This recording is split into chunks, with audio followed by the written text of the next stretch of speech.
Good evening, everyone. Let me call to order this meeting of the West Palm Beach City Commission. Today is Monday, November 10th, 2025, and the time is 5 p.m. We will start this meeting off, as we do all of our meetings, with a moment of silence, please.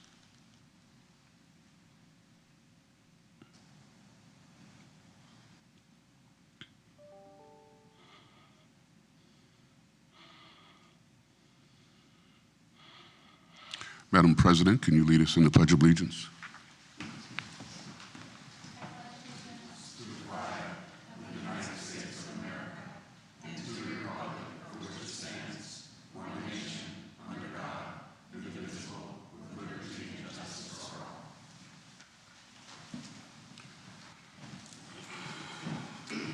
Let me go over the rules of civility and decorum which govern this body and this meeting. Officials shall be recognized by the chair and should not interrupt the speaker. Public comment shall be addressed to the City Commission as a whole and not to any individual on the dais or in the audience. Displays of anger, rudeness, ridicule, impatience, lack of respect, and personal attacks are strictly prohibited. Unauthorized remarks from the audience, stamping of feet, whistles, yells, and similar demonstrations shall not be permitted. Please govern yourself accordingly, as offenders may be removed from the meeting. Also, any person wishing to speak shall complete a comment card for each agenda item the person wishes to address. That card shall include the person's full name, address, and the number agenda item. If the card is not completed correctly, then it will not be recognized. Thank you. Madam City Administrator, are there any additions, deletions, reorganization of the agenda? No, Mr. Mayor. Thank you. We do have a receive and file from the Art Life Committee, their annual report. I don't think we have a presentation. Do we have a presentation? Okay. So I will entertain a motion to receive and file that report, please. So moved. It's been moved. Is there a second? Second. Been moved and seconded. Discussion. Hearing none. All those in favor say aye. Aye. All those opposed, like sign. Hearing no opposition, motion carries unanimously. Thank you. We will now turn to consent calendar, items 7.1 through 7.5. Commissioners, are there any questions, comments on consent? Commissioner Fox. Thank you very much. Item 7.5, I know we discussed this a little bit during agenda review. I'm very supportive of the affordable housing project moving forward, but I'm wondering if someone from staff can just give us an update. I know it was mentioned that there were two bidders and one of them dropped out, and so that's how we made the decision to move forward with this one, and I'm very supportive of it, but I just want to make sure that residents understand the process. Thank you. Sure. Good afternoon, Commissioners, Mayor. I'm Kimberly Spence, the Interim Director of Housing and Community Development. So as I mentioned at agenda review, this item is for a commitment of federal or state funds for a multifamily rental affordable housing project. This project is being proposed by Housing Trust Group for the development of an affordable housing at 3900 Broadway. Developers are actually here tonight if you would like to hear from them as well. The developer is seeking tax credits from Florida Housing Finance Corporation, and as part of that application, they are required to have a commitment of local government funds from the city, and that is what this agenda item is doing. Can you follow up? Can you just touch on the application process? I think you had mentioned there were two originally, but now there's only one, so I just want to make sure that people know that this was sort of a competitive process and this is how it moves forward. Thanks. So our department did not have a formal application process. We received two unsolicited applications, one from Housing Trust Group, which is the one before you tonight, and one from Related Ross. Related Ross withdrew their application, and so we are considering the project that is before you now. Any other questions, comments on consent? Are there any cards on consent? All right, if there are no other comments, I'll entertain a motion. Mayor, I move approval of the consent agenda. It's been moved. Is there a second? Second. Been moved and seconded. Discussion. Hearing none. All those in favor of the motion say aye. Aye. All those opposed, like sign. Hearing no opposition, motion carries unanimously. Thank you. We'll now turn to item 8.1, resolution number 272-25, finding that city-owned properties located at 202, 204, and 206 North Sapodilla Avenue are not needed for city purposes, declaring the properties as surplus, and authorizing negotiations for redevelopment of the site for a potential full-service grocery store. Mr. Fauna. Good afternoon, Mayor, Commissioners. Armando Fauna, Assistant City Administrator. So you'll note the subject property on the screen. It consists of 3 properties that are bordered by Banyan and 2nd Street to the north and south, and Sapodilla and Rosemary to the east and west. You might recall this body approved resolution number 2545 a couple of weeks ago, which transferred CRA-owned lots to the city to facilitate the assemblage of the 3 properties that you see there. The two to the furthest to the center are the previous CRA lot, and the one in the bottom is the previously owned city lot. So I had mentioned at the last hearing, I discussed that the reason for the assemblage was for the potential development of a future grocery store. I'm now able to announce that the grocery store would be Publix, and that is a part of a relocation from the existing Publix site on City Place to this potential site that I just showed you, which would allow for a much larger store that would serve both the downtown and the historic Northwest and surrounding areas. So it really would be a full-size grocery store, which we've always lacked in downtown. So that is one of the public benefits, obviously, is providing for a full-size grocery store in this area that would serve the north and south parts of downtown, and also generate revenue for the city as we sell the property, which has been dormant for a very long time. I mean, I went back in Papa, and I don't know we've ever developed anything on there. I think it's been with the city for several decades without any development on it. So this is an opportunity also to generate revenue, not only just for the sale, but also ongoing tax revenue as it gets developed. Per the Code of Ordinances, we have to go through a process in order to sell, lease, or dispose of properties, and so that's what we're doing here, presenting this surplus resolution to you, which then allows us to begin negotiations with Publix for the final disposition and the creation of a sales agreement, which then would be brought back to this body for consideration. And prior to doing that, we'll meet with each one of you individually as well. We don't have a full site plan. We've gotten some concepts, but we're still working with Publix on what a potential site plan would look like. And those discussions will be ongoing as we negotiate on the final sales agreement. It'll require 2 appraisals as per the code, and the average of those appraisals will then be what we would bring to you as a sales price. And as I mentioned, the recommended disposition for this process is going to be to enter into formal negotiations with Publix. So I'll just go through the next steps. There would still due diligence to be done on that site. We're in the process now of putting together a license agreement to allow Publix to enter the site and be able to do their due diligence. There is some potential environmental mitigation that's needed on that site, particularly on the north end. So all that needs to be explored to make sure at the site what mitigation needs to happen, and then surveying, and of course I mentioned the appraisals. We would negotiate the terms and conditions, which will be brought back to this body, as I mentioned before, and then we simultaneously will probably be in some of the site review process. We've already begun a little bit of it, just for the preliminary stuff that they showed us, but we'll get into more formal reviews once we get a formal site plan submission. So, and that'll probably happen simultaneously while we're negotiating the final purchase price on the property. And again, we'll be back with you with the draft sales agreement once that gets negotiated, and I'm recommending approval of Resolution 27225, and happy to answer any questions. Thank you for that presentation. Any questions, Commissioner Fox?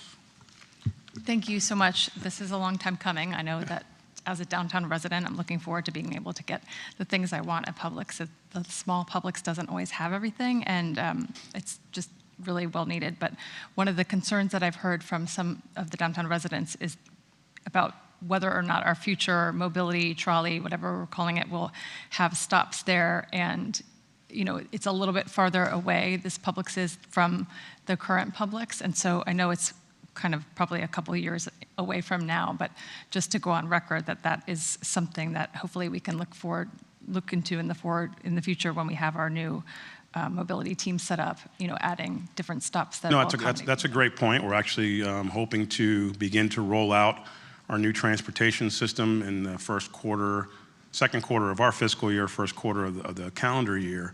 And that will certainly be a future consideration, is that we have some stops or abilities for people, particularly in the historic Northwest, but also in downtown, to easily get to that site.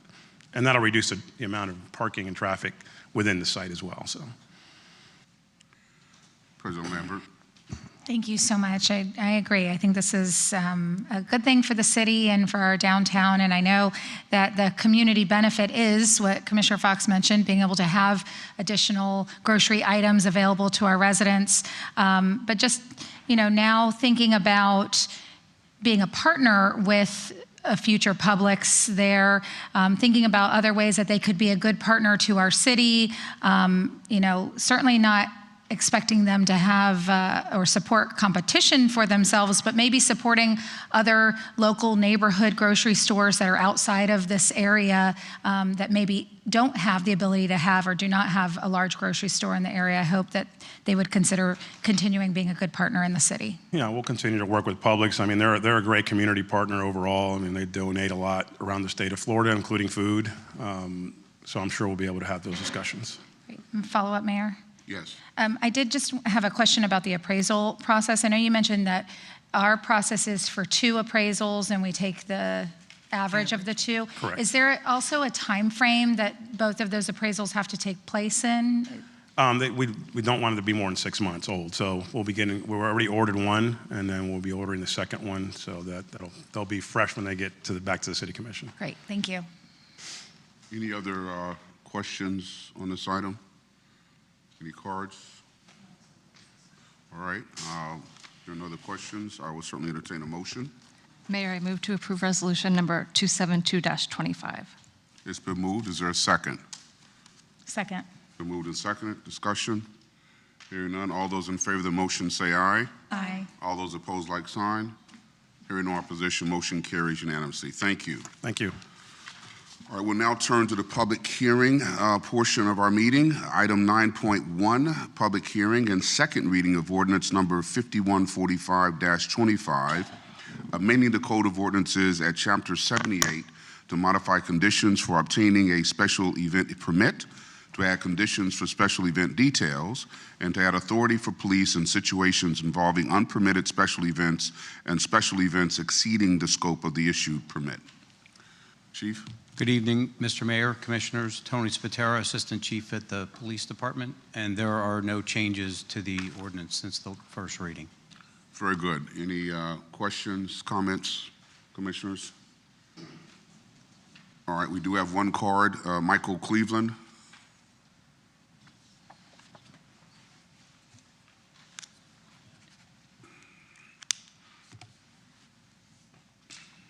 Good evening, Mayor, Commissioners, staff, those in the audience. I would ask that the construction projects around the city be included, because many of those projects start before 7 and a lot of them end after 7. I ask for your consideration of that. Appreciate it very much. Thank you. Any other questions or comments? Hearing none, I will entertain a motion. Mayor, I move approval of ordinance number 5145-25 on second reading. It's been moved. Is there a second? Second. Been moved and seconded. Discussion? Hearing none. Madam Clerk, can you read the ordinance, please?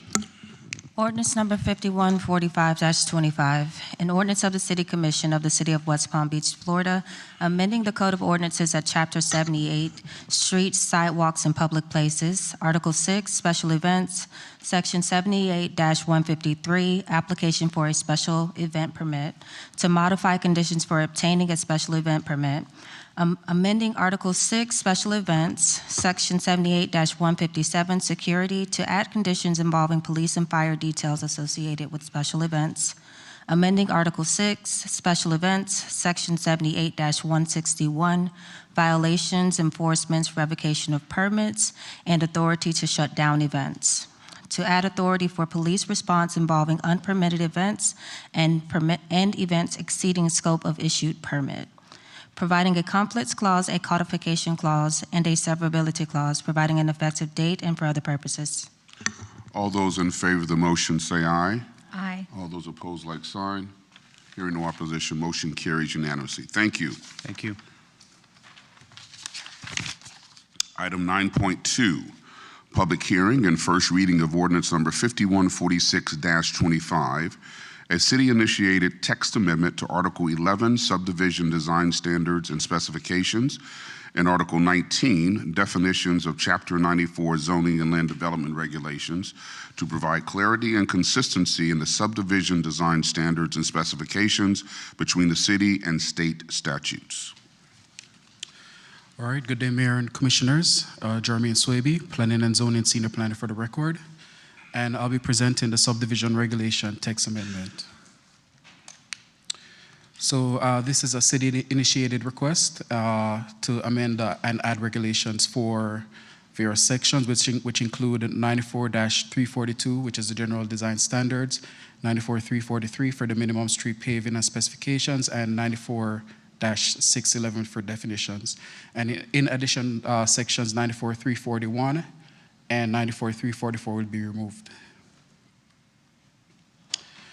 So for some details, currently the city enforces the subdivision requirements as required by the state statutes. However, the text amendment that's brought before you allows for consistency with the city zoning and land development regulations and the state statutes. So the changes are provided for consistency between the zoning and land development regulations and specified technical documents, which include the City of West Palm Beach engineering service standards, construction detail documents, as well as approved materials and specifications.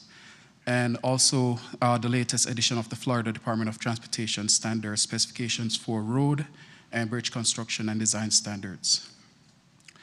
These are the standards which would apply for paving constructions and dimension of streets, as well as the minimum street paving and specifications, such as a few details, subgrade base, prime, tack coats, curbs, sidewalks, crown and draining, and street cross sections.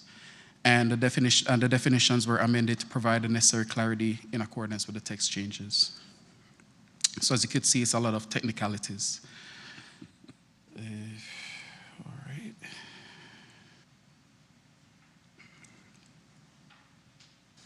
right. Staff finds that the request complies with the amendment standards found in section 94-32A of the zoning and land development regulations. And staff is therefore recommending approval of the ordinance 5146-25. And that concludes the presentation. Thank you for that presentation. Any questions, comments, commissioners? Any cards? Hearing none, I will entertain a motion. Mayor, I move approval of ordinance number 5146-25 on first reading and schedule second reading for November 24th, 2025. It's been moved and seconded. Discussion. Hearing none, Madam Clerk, can you read the ordinance, please? Ordinance number 5146-25, an ordinance of the City Commission of the City of West Palm Beach, Florida, amending the Code of Ordinances of the City of West Palm Beach, Florida, at Chapter 94, Zoning and Land Development Regulations, to amend, remove, and add regulations, amending Article 11, Subdivision Design Standards and Specifications, Section 94-341, Intent, Conflicting Regulations and Scope, Section 94-342, General Design Standards, Section 94-343, Minimum Street Paving and Specifications, and Section 94-344, Requirements for Unplatted Subdivisions, and Article 19, Definitions, Section 94-611, Definitions, removing and modifying definitions, declaring these amendments to be consistent with the comprehensive plan of the city, providing a conflicts clause, a codification clause, and a severability clause, providing an effective date and for other purposes. All those in favor of the motion say aye. Aye. All those opposed, like sign. Hearing no opposition, motion carries unanimously. Thank you. We will now turn to the quasi-judicial portion of the meeting. Commissioners, I need you to make your disclosures, please. And we will begin begin with you, President Lambert.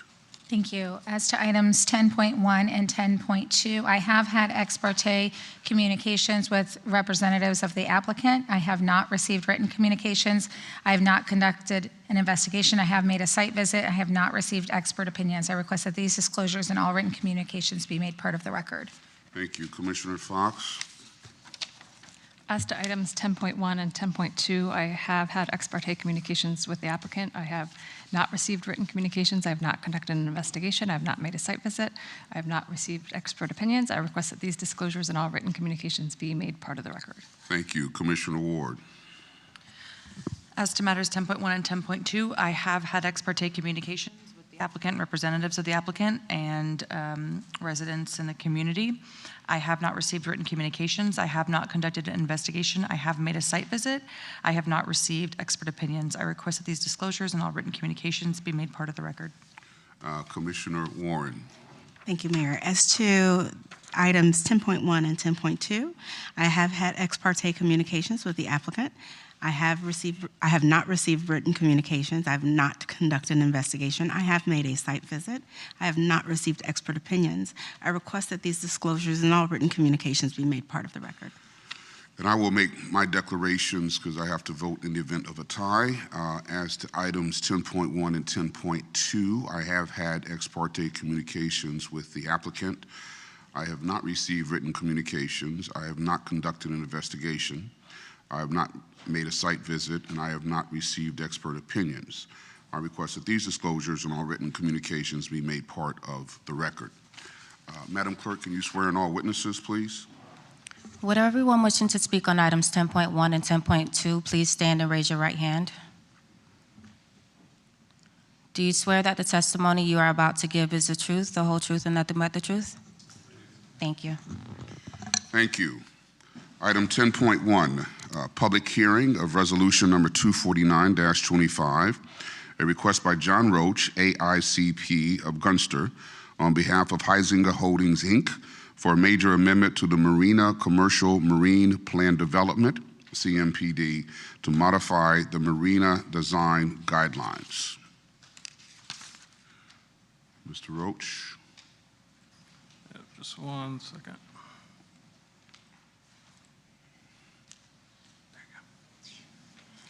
Technology problems. Mr. Seymour. Good evening, Mayor, President Lambert. I just like saying that. Members of the commission, for the record, Brian Seymour. I work for Mr. Roach. I'm the attorney for the applicant. We have with us tonight representatives of the Heisinger family and the developer, as well as John Roach, who will be giving most of this presentation. I'm going to give some background, and then he's going to get into the details, as he's actually the planner. He is an AICP and is a qualified expert for this. We also have some members of our development team here in case there are questions we need answered later. So the Marina CMPD. Mr. C, before you continue, are we supposed to be seeing this on our, okay, no, we're good. Okay, it wasn't a question for you, really. I knew that as soon as you said seeing, I would. Okay, all right, we're good now. The technology is back to working. Thank you, Mr. Mayor. So the Marina CMPD is the Commercial Marina Plan Development. It's a 19.0 acre site, approximately 4.5 acres of which is submerged land that is owned by the applicant. It's on the east side of North Flagler Drive between 38th and 44th Street. Right across the street from the southern portion is, which is about half the site, is Northborough Elementary School. Right now, the site is primarily the Safe Harbor Marina. It's formerly the Rybovich Marina, has in-water boat slips, upland marina industrial uses, and on the north end was the Icon Marina Village, which is the first phase of the development of the CMPD based on its prior set of approvals, which includes 399 rental units in 2 towers, parking garage and beach club, and a little bit of active use, though not much, that doesn't get really used much along Flagler. The future land use designation is Commercial East, which allows for a mix of residential and non-residential uses. Its zoning designation is Planned Development, CMPD. It is the only property within the city that has this Commercial Marine Plan Development District on it. For lots of reasons, this is a very unique piece of property. Originally, this was approved in 2014, and it did provide for phased redevelopment of the property with a master plan that identified general building areas, referred to as permissible building areas, with design guidelines that provide specific regulation of those areas, things of setbacks, heights, parking requirements, et cetera. The redevelopment was to consist primarily of residential and marine-oriented uses with limited commercial retail. So it was primarily just going to be people housed there. And we're going to talk a little bit about how that's changing, though, within the parameters of what is currently approved for the site, which is important. So we're going to get more into what that meant. There was a waterfront discussion about that, and there was a consideration of the waterfront, but really it was a walkway. It didn't really engage the waterfront. It didn't provide for a meaningful opportunity for the neighborhood and the people who lived there to join together and actually utilize the waterfront in a significant and meaningful way as a gathering place. It was more about how the development was going to work than how we can engage things. And obviously in the last 11 years, things have changed, and we'll talk a little bit about that as well. The first phase, as I mentioned, was Icon Marina Village. That was approved in 2016, modified in 2018, and ultimately completed over the 2023 to 2024 timeframe. It is now open. It is leasing, and if anybody needs a place to live, it's a beautiful facility. So obviously, in the last few years, things have changed a little bit here in the city of West Palm Beach. The original approval of the CMPD from then to now is significant. Even from 2019 to 2024, you had a 12.5% growth in the population in the city of West Palm Beach. With that came a significant increase in property values here in the city, more than doubling since 2015, with an over 45% increase since 2021. I know this is all information that you all know because you all see this every year. Ms. Johnson spends a lot of time taking a look at all of this data. The point is, what was then approved and what is now the city of West Palm Beach is not the same thing.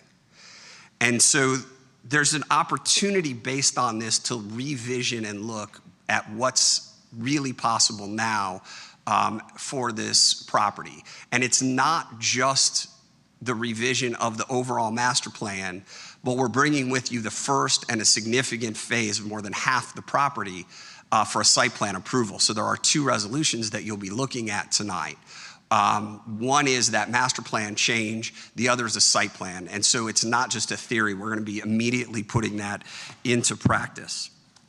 So the growth in the north end, Commissioner Ward can probably do this in her sleep at this point, is significant. In addition to the downtown where a lot of that growth has occurred, the north end has had a revitalization, and you all have made that happen. You've all been part of looking at how to really transform the north end of the city. You've got the Curry Mixed Use District, the Northwood Mixed Use District, and the recent rewriting of the Broadway Mixed Use District, and of course, the Northwood Gardens redevelopment that GL Homes was going. You've got a number of projects along North Flagler Drive. These are all north of the property. All of them are much smaller sites. But again, it shows that this is a time for that area of the city to really move forward. The first part of this, and with Icon Marina Village, is a little bit of a catalyst for people to start thinking about what could be. We're now in a place where we've seen that, and we have an opportunity to recapture that. So while there's some interest in redeveloping the remaining phases of the property using the original approval, we could have just gone and built what's there. The Huizengas, and you all know the Huizengas are incredibly committed to this community. They have been for decades. They live here. They work here. They participate in this community and building this community with charitable efforts and everything else they do. And they said to themselves, what can we do to update and enhance this? Is there an opportunity based on where we are today to really look at a place that not only serves the yachting community, but also really can be a place that the surrounding neighborhoods can benefit from? And again, the original approval was a little bit of waterfront, how you can walk along a portion of the waterfront, but it didn't really engage the waterfront. And so there was not any real placemaking to it. There wasn't any real thought to how people could truly enjoy it. It was a way to walk. So the Hyzangas had a design competition. They went out to some of the best in the market and said, what can we really do here and what makes the most sense? They learned a lot of things about where the city is and what the unique opportunity this property is. This is the only one of its kind in the city. This large of a property with this kind of a waterfront, with this marina, with this existing approval on it, to really be able to say what can really be done and how can we create an enhanced vision. All of the respondents emphasized the need to maximize and engage the waterfront in that promenade area more than just that walking path.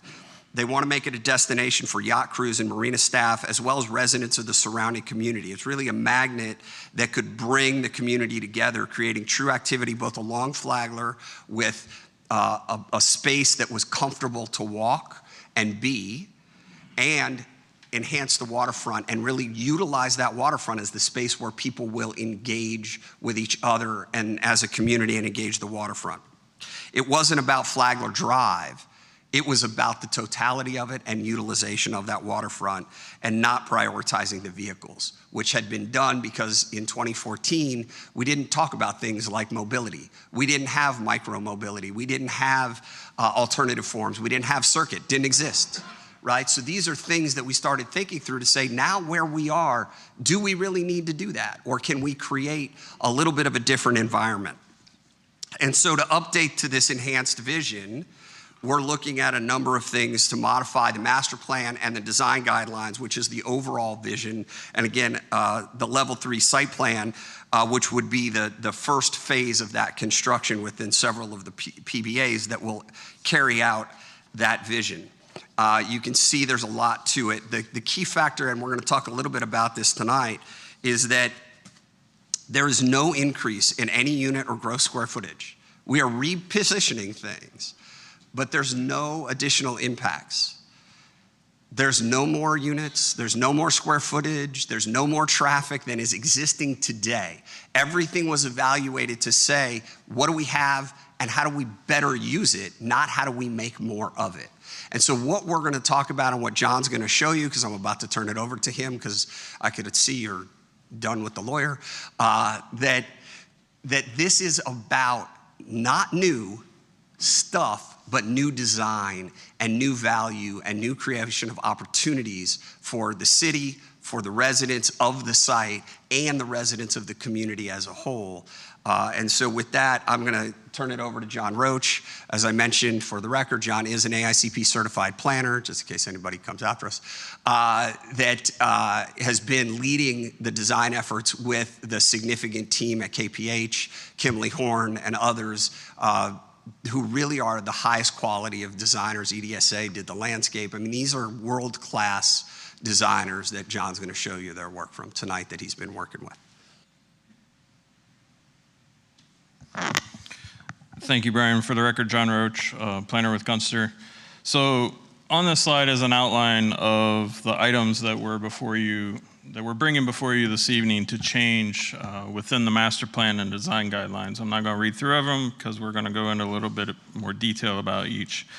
As part of that reimagination and enhanced vision within the CPD, one of the first things that the design team looked at was the mix of uses and what was currently approved versus what should be on the site in order to create that vibrancy that Brian was talking about. And how could we change those various components, such as the marine industrial that was proposed to remain there as part of the 2014, which may not be relevant and may not bring much activity to the site in terms of public accessibility and things like that. So we took a look at the use allocations, and so you see a bunch of numbers here, but the main point is that on the right-hand side where you can see that we took square footage out of certain uses, such as the marine industrial, and then we put square footage into some of the more important and active uses, such as the retail. The restaurant came down a little bit because there was actually quite an allocation before, but the commercial, the marine storage, and so forth. So that's where new square footage got added into. Again, want to emphasize the point that Brian made is that the 2.6 million gross square feet that was approved in 2014 is not increasing. So we are truly just reallocating that square footage.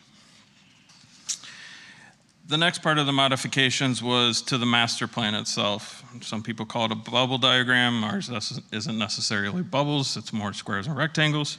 But we looked at those permissible building areas that Brian referenced, and we took a look at where they're located, how they're sized, what's remaining to be built in terms of that, the vested square footage and number of units, what's remaining of that, and how can we fit that within the remaining permissible building areas on the site. On the far left is PBAs 1, 2, and 3. That's the Icon Marina Village and Club Cove. So everything from there to the right is actually to the south of Icon, is the existing Safe Harbor Marina and would be redeveloped as part of this phase, as well as PBAs 5 and 6, which would be a future phase. One of the main things that we looked at, and I'm going to go into more detail, is what happens along Flagler Drive. We talk about this concept of the frontage road. I'll discuss that in a second. But just a little bit of a summary in terms of what you're seeing here. The green is what it has been added to a permissible building area. So that's where we took a PBA and expanded it slightly. The light blue is where we took a PBA and reduced its size, so that is no longer a building area. And then the dark blue remains unchanged. So the first key component where you can see the green is along that Flagler Drive. One of the key things in 2014 was this concept of this frontage road or a slip road or a secondary roadway that ran north and south parallel to North Flagler. The purpose of it was to try and alleviate, or actually more importantly, try and allow for this distribution of traffic within the site without it actually going out onto Flagler Drive. But given its size, that's not necessarily what we're looking for happen. We're looking to create a destination where people park, they park once, and then they walk through the site, use the various walkways, the corridors, and so forth, to find their way through the commercial components, to visit the restaurants, to go to their residential unit. We're placing an emphasis on that pedestrian activity. The frontage road, and I'll show you some pictures of how it got implemented as part of Icon, but the frontage road really dominated that space between the building and North Flagler Drive. It really allocated it for vehicular movement. Pedestrians became secondary to that. It almost made made a sidewalk sandwich, up next to a roadway. So it didn't create that interaction between what was happening in the site and along the frontage. So we're proposing to pull those permissible building areas out, remove the frontage road, bring the PBAs a little closer to Flagler. That actually allows us to bring the garages a little bit closer and reduce them in height. So we're actually bringing down the height that's allowed within the current design guidelines, and also stair-step them back, which I'll show in some of the renderings. And it really creates that pedestrian space along Flagler. Instead of there being a roadway 24 feet wide with vehicles on it, we're really emphasizing the landscaping, the seating, the public art, all to create that pedestrian space. We're trying to create this destination. I talked about and then interdispersing those pedestrians within the site itself. This is a conceptual massing diagram that if you take the PBAs and their allowable heights and square footages and everything like that are approved in 2014, this is generally kind of what it looks like. Again, the PBAs have designated heights, they have gross square footages, they have their general configurations. The thing I want to emphasize on here is what I was just talking about. You can see that frontage road really dominating that space between the buildings and North Flagler. So this line continuing parallel to Flagler is that frontage road and creating that space for vehicles as opposed to pedestrians. The other component was the promenade. The promenade was a part of that original master plan, as Brian indicated. But other than it just being a walkway, the design guidelines and the requirements didn't really activate it. It didn't require to have any active uses on it. Didn't require that there be any engaging of that space. It was just purely a walkway from one end of the property to the other. And that's what we're looking to change. There's no commercial businesses that were required along there. And that is what we want to implement. So this is Icon Marina Village. This is a picture of the frontage road as it was built according to the master plan and design guidelines. But when designs or ideas get implemented and constructed, there's always a chance to reevaluate, and this is one of those instances. So you can see here that you have Flagler at the very bottom of the image. You have the pedestrian walkway, which is the yellow dashed line. And then you have a whole nother series of, again, 24 feet of asphalt that's dedicated to cars that really sandwich that walkway within there and front onto the building. So it really puts that building behind 2 levels of traffic and doesn't necessarily create that space for pedestrians. So we were looking to reevaluate that as part of this. Here you can see what that landscaping looks like when you put that landscaping into those that cross section. This was about a year after construction, I believe, so it's actually significantly larger, taller than this. But you can see how it really divides or separates the building from the frontage and doesn't necessarily activate it in any way. A lot of times you don't even know what's happening along the building front if you're walking along the public sidewalk. In the upper left-hand corner is the cross-section that is currently in the design guidelines. And you can see here that on the far right of that cross-section, this hatched area is the building frontage. Within there, you have, or immediately next to it, you have 24 feet of vehicular access. You do have a pedestrian walkway that happens in there. That's that yellow dashed line that I showed you in the icon. And you do have a couple series of landscape buffers that occur on either side of that. And that's what was in that picture that I expressed. So really, you can see that most of the space is attributed to the vehicular circulation. It really pushes the pedestrians out towards the street, puts some landscaping to it, but really doesn't create that engaging space or that climate that pedestrians want to be in. The bottom right is our proposed cross-section and what we're looking to revise the master plan to provide. And what that is bringing the building, and these are the parking garages, bringing them a little bit closer to the street, but allowing the heights to come down, allowing them to stair step that would provide for the various levels of landscaping that you can see. And then a great emphasis on what happens between that building frontage, which is now lower, and the street or the property line. And that's providing for a much wider sidewalk, 11 feet at minimum. In most places, it's greater than that. Incorporation of seating areas, public art, fountains, and then still having a multitude of landscaping that's shade trees, palms, lower shrubs, and things of that nature. So it's all about creating a space that's for the pedestrian now, as opposed to creating the space for the vehicle. What does that look like? This is a rendering of what that cross-section was on the previous slide. So you can see here you have Flagler Drive on the left. You have the landscape buffer that separates the sidewalk from that roadway. But then you have this substantial walkway, 11 feet at a minimum. Much places it's wider than that. Incorporation of the seating areas with the sculptures, and then that significant landscaping that occurs along the buildings themselves, which are again stair-stepped and have landscaping incorporated into them in their design. This is the same cross-section. It's a little different location though. It's closer to 40th Street, which is the signalized intersection. So off the screen to the left is where you would have the school. This is the main entrance into this phase of the development. We've pulled the buildings back a little bit to create that sense of entrance and arrival. But you can see how it's really dedicating to that pedestrian space and creating that environment that people are comfortable within. You can see the stair stepping of the garage is a little bit more in this one because you can see the overall height of the garage.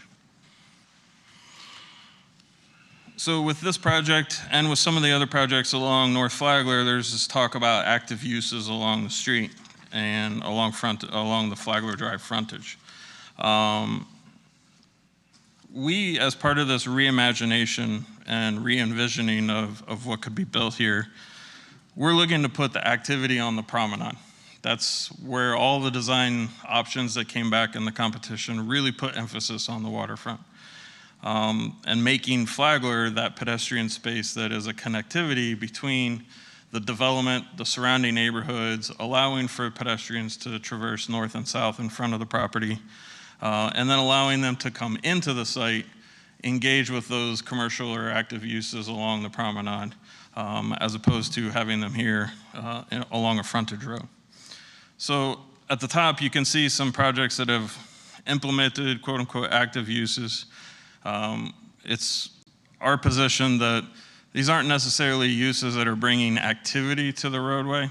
They do provide some alternative architectural treatments, but they're not necessarily bringing people into the space.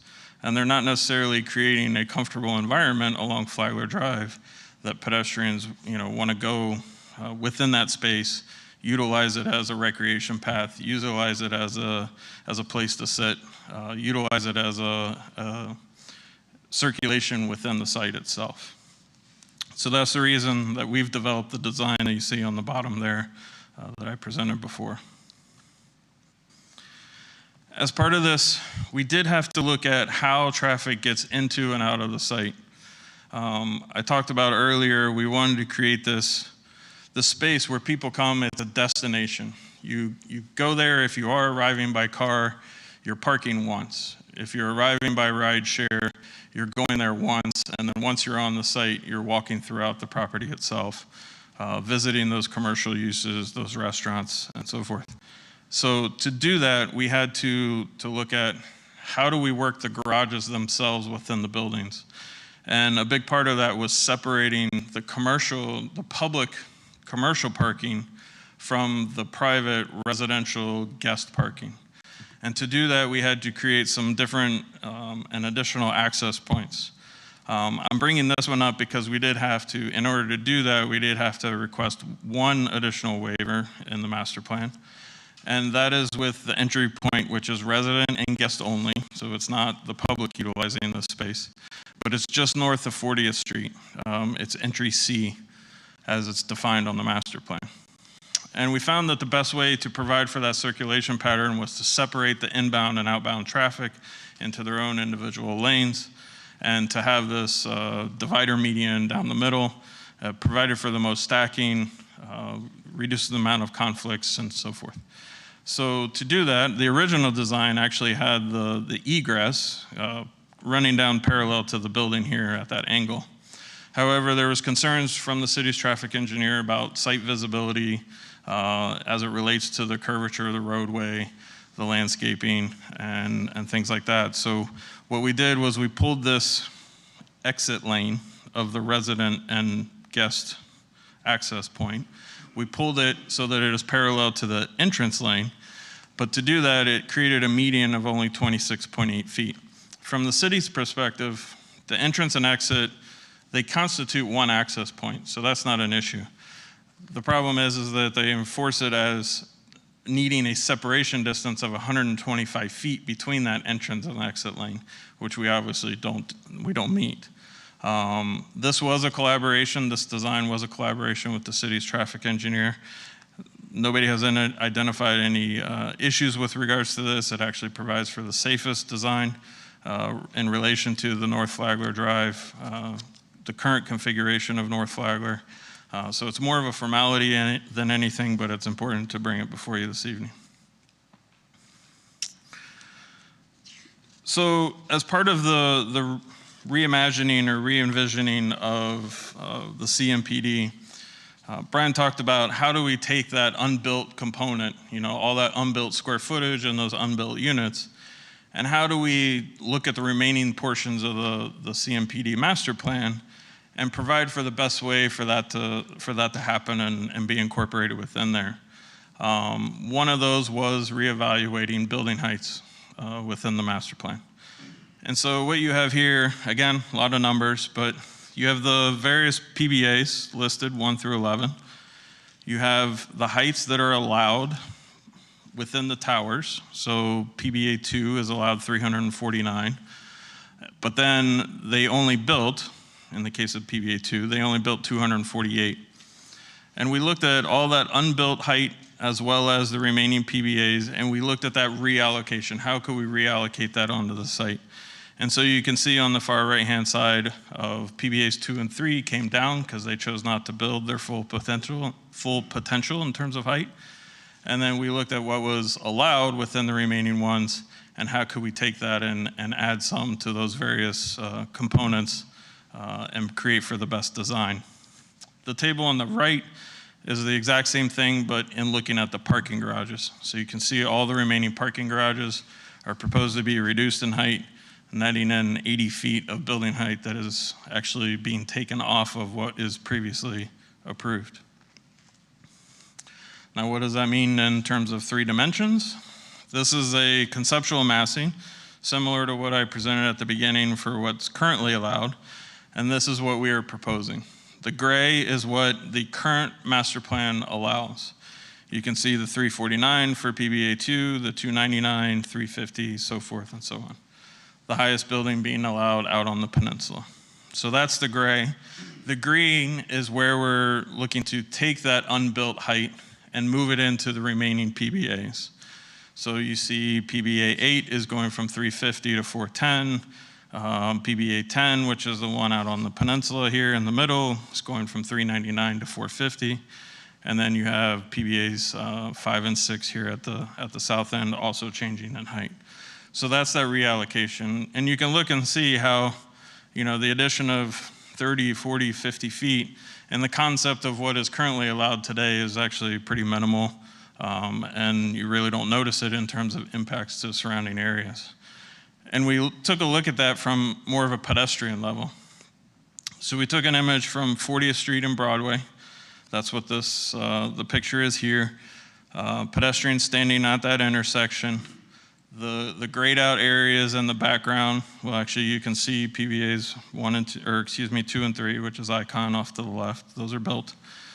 The grays here is what's allowed to be built today, and then the green is what we're proposing to add on top of that. Again, it's unbuilt square footage that's being reallocated to these other locations.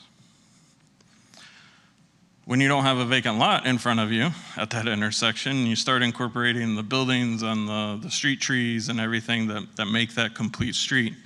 You can see that, that additional massing or that additional building height really becomes negligible in relation to what is allowed today. And you really don't even see most of it behind all that.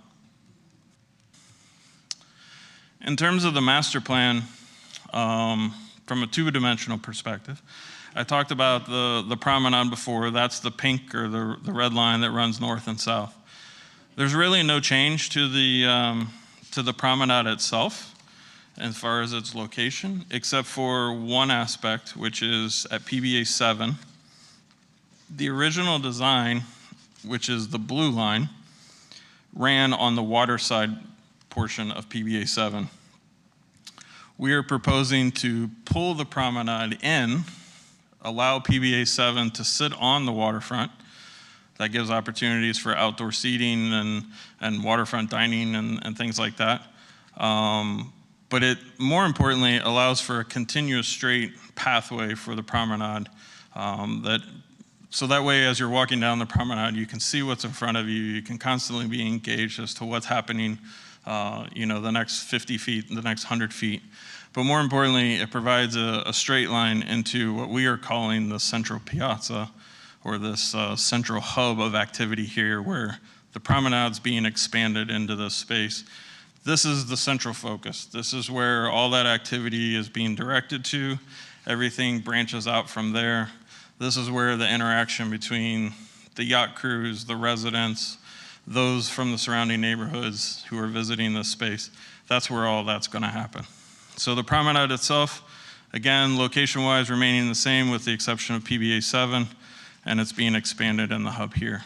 But more importantly, the incorporation of the active uses and requiring active uses on those sides of the buildings to create that hub on the water side. So what does that look like in a rendering perspective? This is that central hub. This is what the central piazza would look like. The building that's in front of you is the PBA 10, which is out on the peninsula, has a ground floor restaurant. that fronts out into that piazza. Has the walkway, or actually it's a driveway, and some people asked, okay, if you have this promenade and you have this pedestrian activity, how do cars and residents park within the parking garage for PBA-10? And the answer to that is on the second level. There's actually a bridge that crosses over the promenade. So that way we're completely separating the vehicular traffic from the pedestrians and allowing those cars to get to the garage without impacting the public here on the ground level.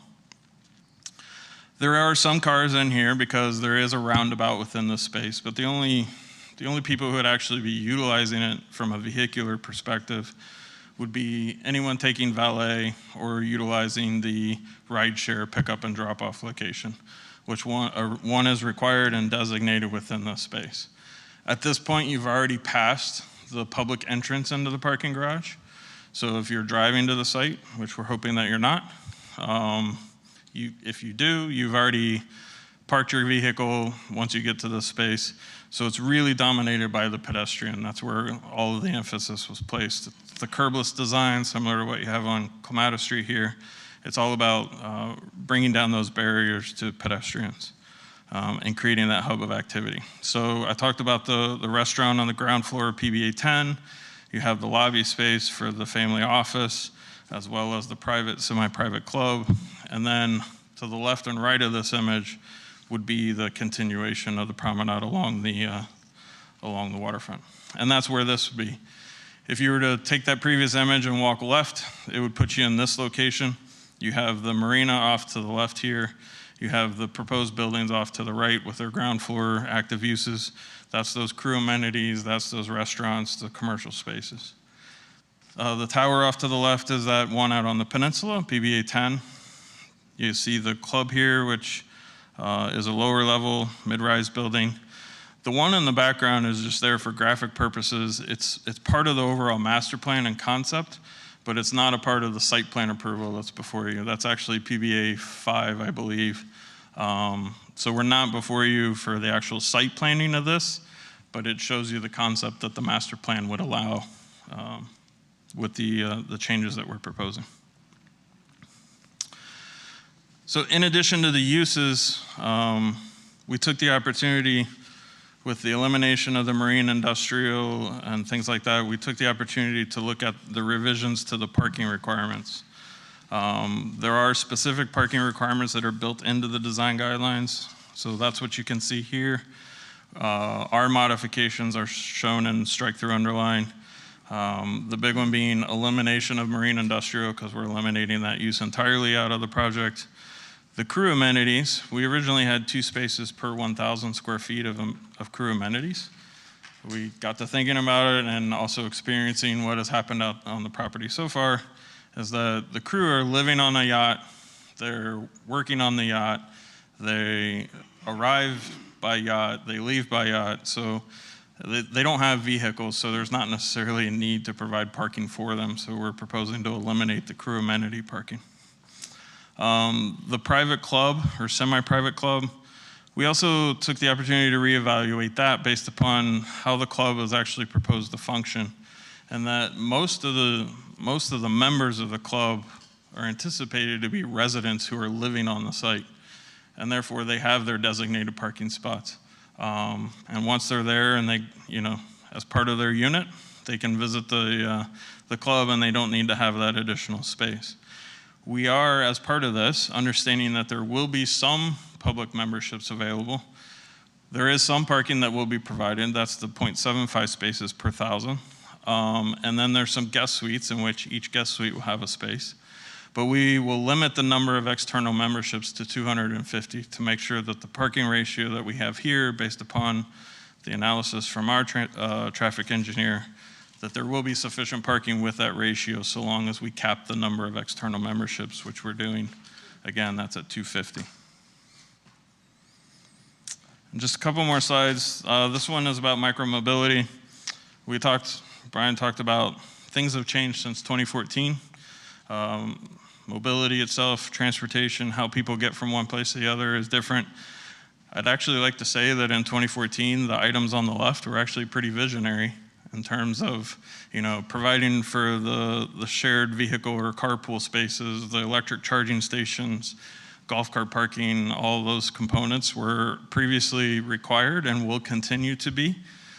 But we're looking to take it a couple steps more and add 3 other items within there. One is that every main lobby entrance has to have a covered pickup drop-off area. This is to accommodate for that ride share, pickup and drop-off. There also needs to be one within the public promenade, so that space that I was talking about, the central hub or the piazza, there is a designated pickup drop-off area within there as well. And what that does is that allows for all those ride shares to know where to go to pick someone up within the development. It's like a designated space at the airport. You know where to go to get your ride share. The same would be the case here. People know where to go to get to the residential towers. They know where to go to get to the promenade, and it's one central location. It's not ride shares, wandering the entire property looking for the people they're picking up or dropping off. And then in addition to that, the last item is that if the bike share program were to ever to expand to this area, so the Bright Bike, or if there's an alternative program in the future, if that ever expands into the north end into this area, that they would have to have a designated space on site to accommodate that.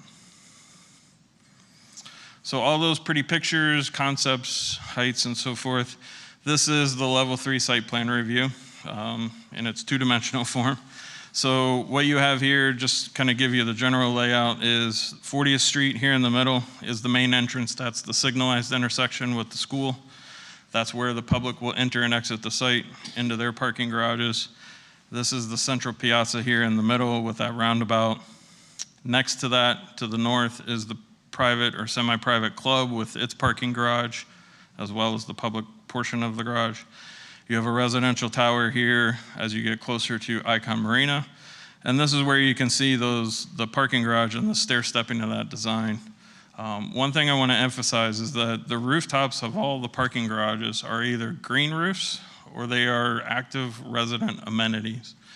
In no circumstance do we have exposed parking on the rooftop of the garage. I promise I didn't do it. Sure you didn't. That I did. Yeah, right. No. Magic. All of the rooftops are green or active resident amenities. So we don't have any exposed parking on the rooftops, like some cases where you do get that. We were sure to make sure that that didn't happen here, providing for the most beneficial design for everyone, both the public as well as those living there. And then out on the peninsula is PBA 10 with that residential tower. This is that bridge that I was talking about that goes over the promenade that allows those resident and guest vehicles to go into their garage.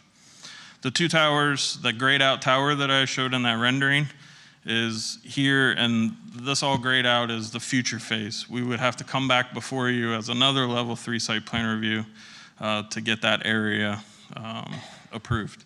So it's there in concept, the design guidelines provide for it, but we would have to come back with the actual site plan approval.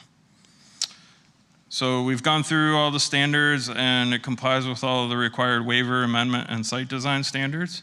And that concludes my presentation. Brian, unless you have more, I think we're happy to answer questions.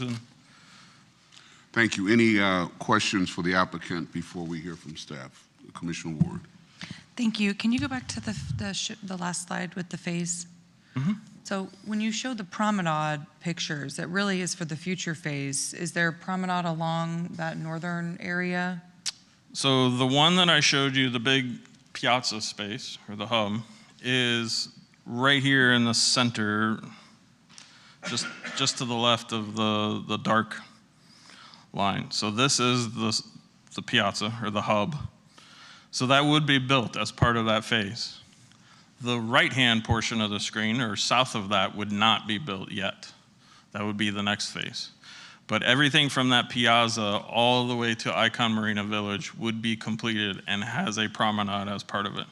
And I'll go back to this is actually in the first phase.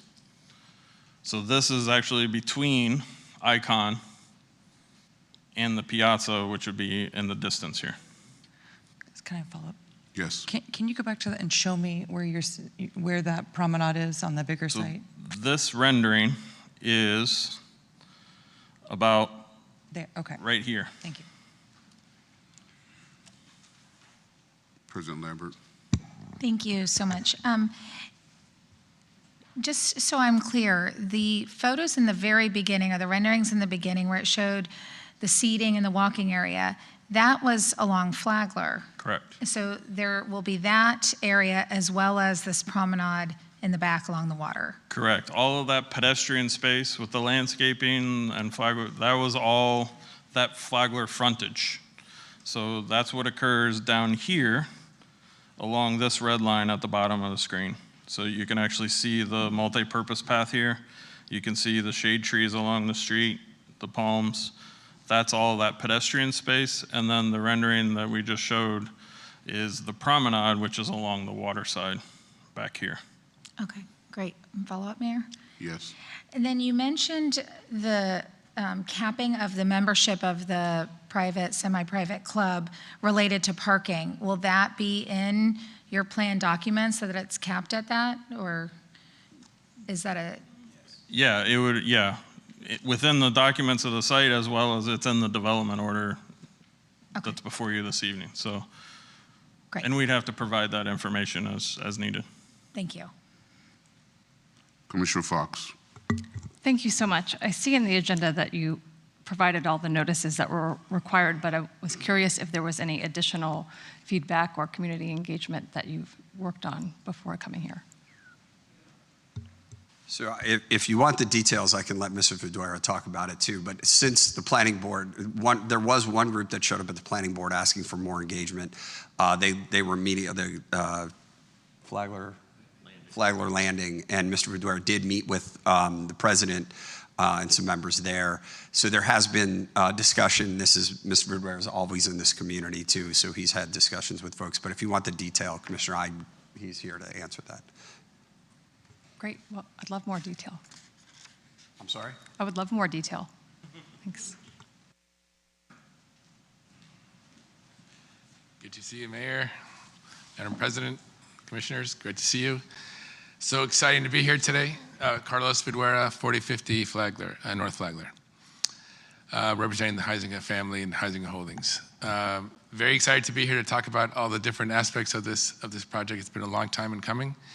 This is all about changing the community to make it a more inclusive, better community on the north end. It encompasses so many aspects, but today we're just talking about this particular one. We have been working with the local community right outside the neighborhood, right outside, which is Northwood Gardens. So there are some representatives here tonight. But it really involves all the neighborhoods to the north, and particularly the neighborhoods west of Broadway as well. We believe that this, although it doesn't make everybody happy, this is a compromise that everybody can live with. The big issue everyone has really has to do more with the traffic on Flagler and the ways that is occurring. We were very careful to make sure that we created no more traffic than was already approved, but that is something that we are concerned about and will come up with solutions as we go through the process. Follow up? Thank you very much. Thank you. President Lambert? I just wanted to comment on that, and I really appreciate that and the sentiment that was given in the beginning about a chance to reevaluate, because I think we've attended a few events that have been at the buildings that are already presented. I've seen the backup along Flagler. I think that taking the time to reevaluate how traffic engages with this property is smart, and I'm pleased to see that, so thank you. Any other questions, comments for the applicant before we hear from staff? Okay, staff, what say you?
try this.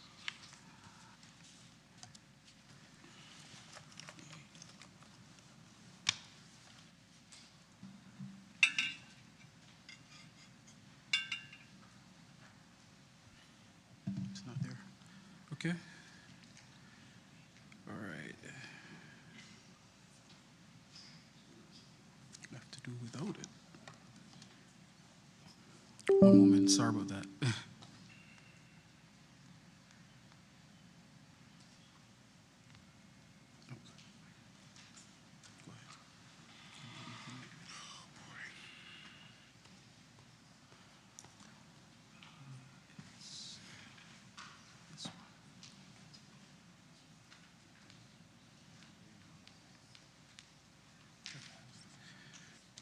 All right, good day, everyone. Jeremy Swaby, Planning and Zoning Senior Planner again. So this is a presentation that will follow up on the applicant's presentation before. They presented in thorough detail, so this will mainly cover the concerns which staff does have. And it, as mentioned, it would combine Resolution 249-25 and 252-25. So just a general, in the red line outlined, that's the boundaries for the commercial marine where the design guidelines regulate. And highlighted in yellow is PBA 4, 8, 9, and 10, which will be covering in details with regards to the changes for the site plan. And here we have the previous approval, which is the Icon building, which is highlighted in yellow, and that was approved and is currently built, and we'll be looking at the development south of that.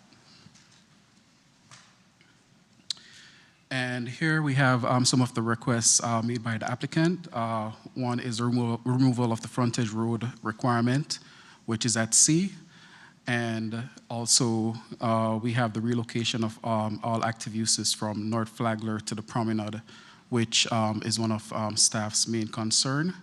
As currently the regulation, it states that you could have active uses on both the frontage as well as the promenade. So, that is a preference that staff would like with the document. They're also proposing the removal of the vista views at entry C, and they're proposing the increase in the permitted maximum height of PBA 8 from 350 feet to 410, and also PBA 10 tower from 399 feet to 450 feet. So the overall height would be increased to 450 feet. However, staff does have a concern about the increase in PBA height from 350 feet to 410 feet, which I'll go into further details as to the reason behind that.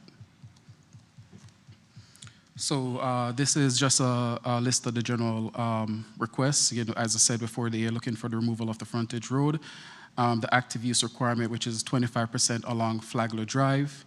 They'll be removing that and focusing those active uses along the promenade. And the building height, which is highlighted for PBA 8, is increased from 350 feet to 410. So you have an increase in 17% for that portion. And additionally, the access point separation here, which was presented by the applicant, staff is okay with that request. So here we have an image of the existing and proposed development, which shows PBA 10 tower at 445 feet, with the highest point being at 461, and the proposed PBA 8 tower at 397 feet, with the highest point being at 422 feet, and then you have the visual comparison of the two Icon towers to the right. For PBA 10 tower, the setback is increased from 356 feet to 463 feet in height. Where the height is increased from, the setback is increased from 356 feet to 463, and the height is increased from 399 to 450.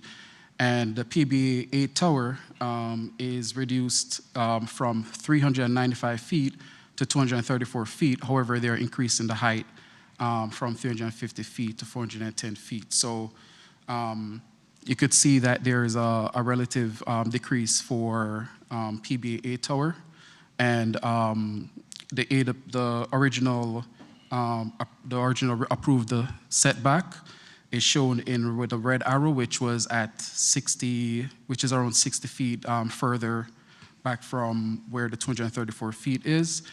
And the PBA 10 tower is 463 feet, which is further back from the original approved setback. So I'm going to go to the chart, which shows comparison between the previous design regulation, the proposed, as well as the North Flagler Overlay District requirement. So we did a little study of kind of like the ratio for comparison, and it showed that with the comparison of the North Flagler Overlay District setback, which is 250 feet setback for a 300-foot high building. If you compare that, then the setback for the 410-foot that they're proposing would be pretty much close to that 295-foot setback that they're proposing, which is around a 60-foot difference, which, if we go back here, would be further setback. So what you have here is the PBA 8 tower, which has more an imposition on the Flagler Drive frontage. And this is just an image. They presented it pretty much where they're providing a multi-purpose walkway, and then the building does step back with vegetated landscaping and so forth. And here, one of their requests, as previously stated, is a relocation of the active uses, which includes removal of the frontage road, which had the requirement for 25% active uses, which they removed, as well as it did include 68 linear feet of I would say, different amenities such as the seeding and the waterfall and so forth. So this change did not the change pretty much just eliminated that frontage requirement and just focused it on the promenade. However, it would previously be permitted on both sides. And then you have the active use. Here you show in the green is just what they're proposing now, which is the relocation of the active uses. So the current proposed, they propose to move all the active uses from North Flagler front to the promenade, increasing the active uses to 50%. And staff would like to mention that this change does not activate or enhance the Flagler frontage, as 50% of those active uses along the promenade are private. So if you see along the promenade area here, that's a promenade along the water frontage. So the colors highlighted in blue, those are private uses pretty much. And staff therefore included the condition that the design guideline requirements of 25% active use along the water frontage shall remain. The project went before the planning board where they voted in favor of approval for the project.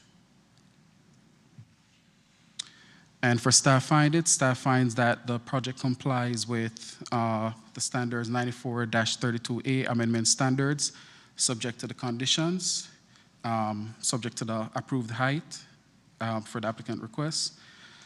And staff finds that that section 94-35C, site design qualitative development standard, does not comply, as it does not meet a harmonious and efficient organization standard, as well as consideration of future development standard.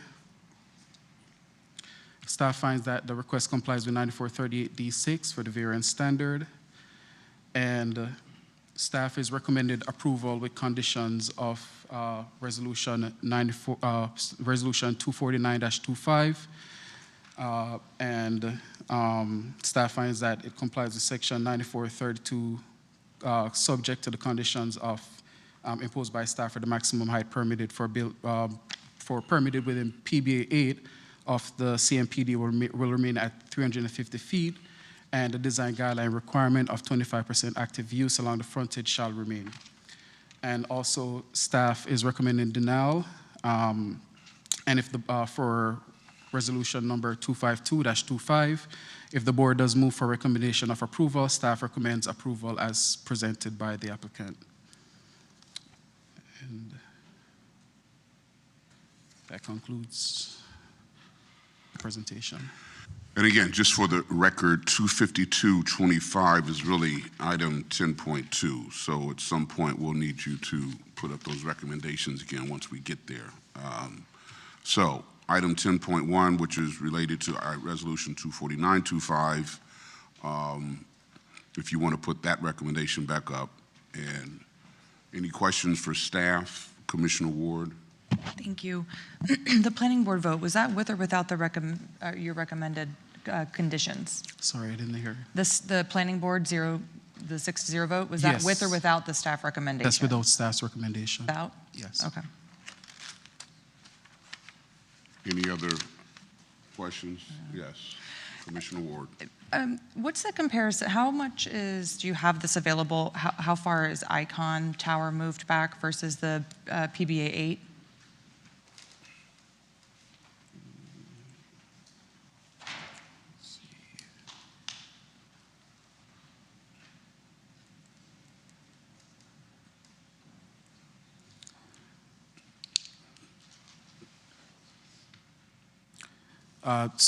Currently, I don't have that exact information, but I could find out for you at a later time. Does the applicant have that information?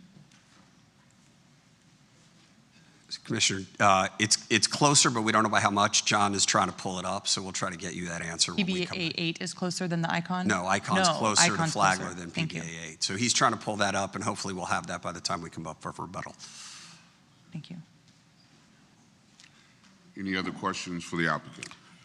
I'd like to also add that there were some minor changes to the resolution, which does not change the regulations of it. So just to put that note in.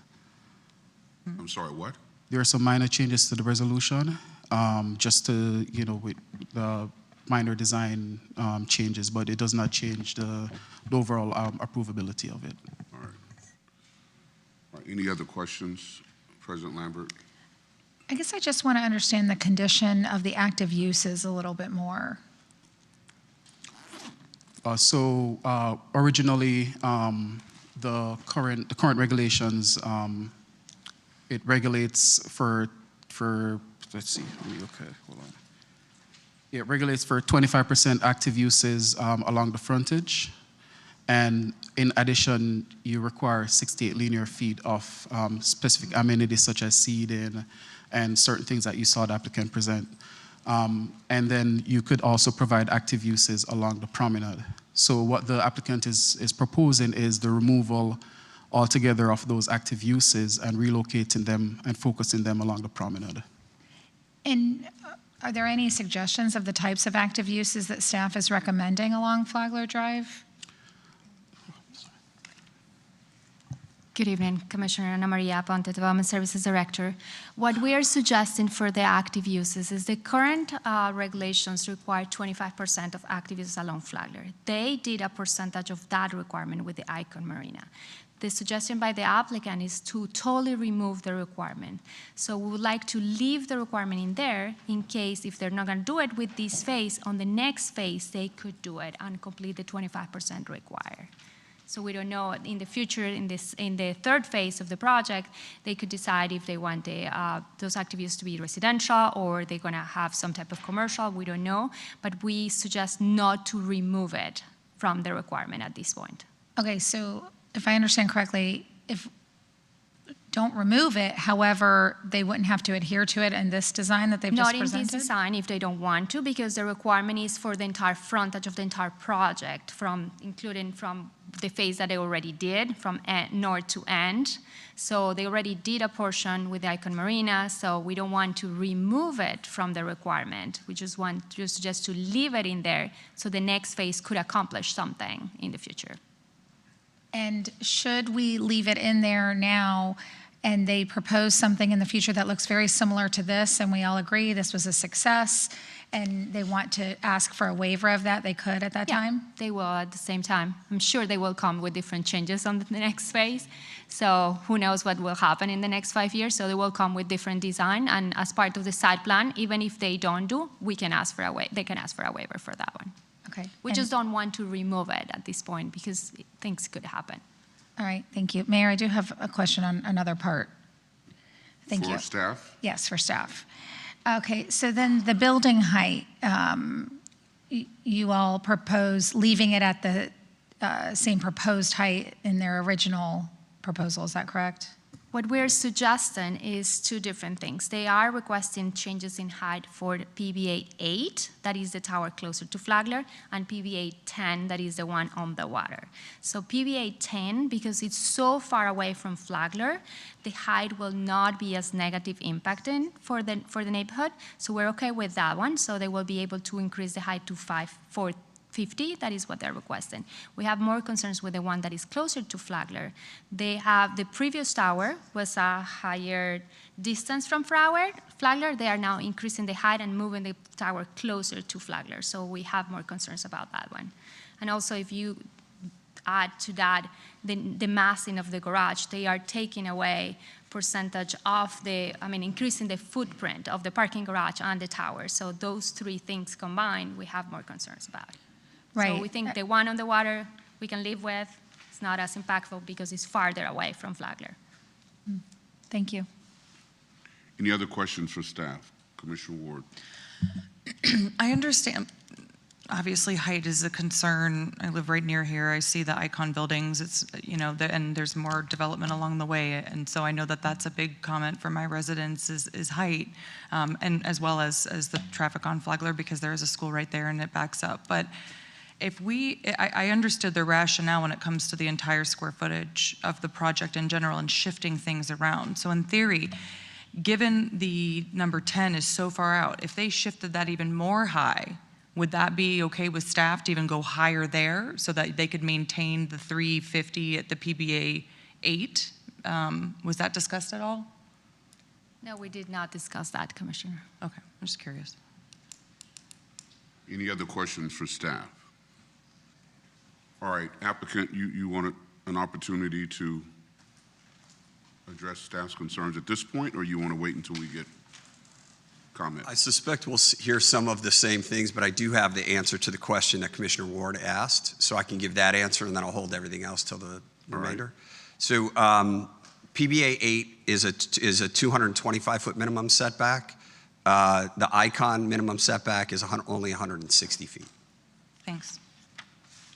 Okay, so we do have two cards on item 10.1, Erica Daly and Linda Gross. Erica Daly.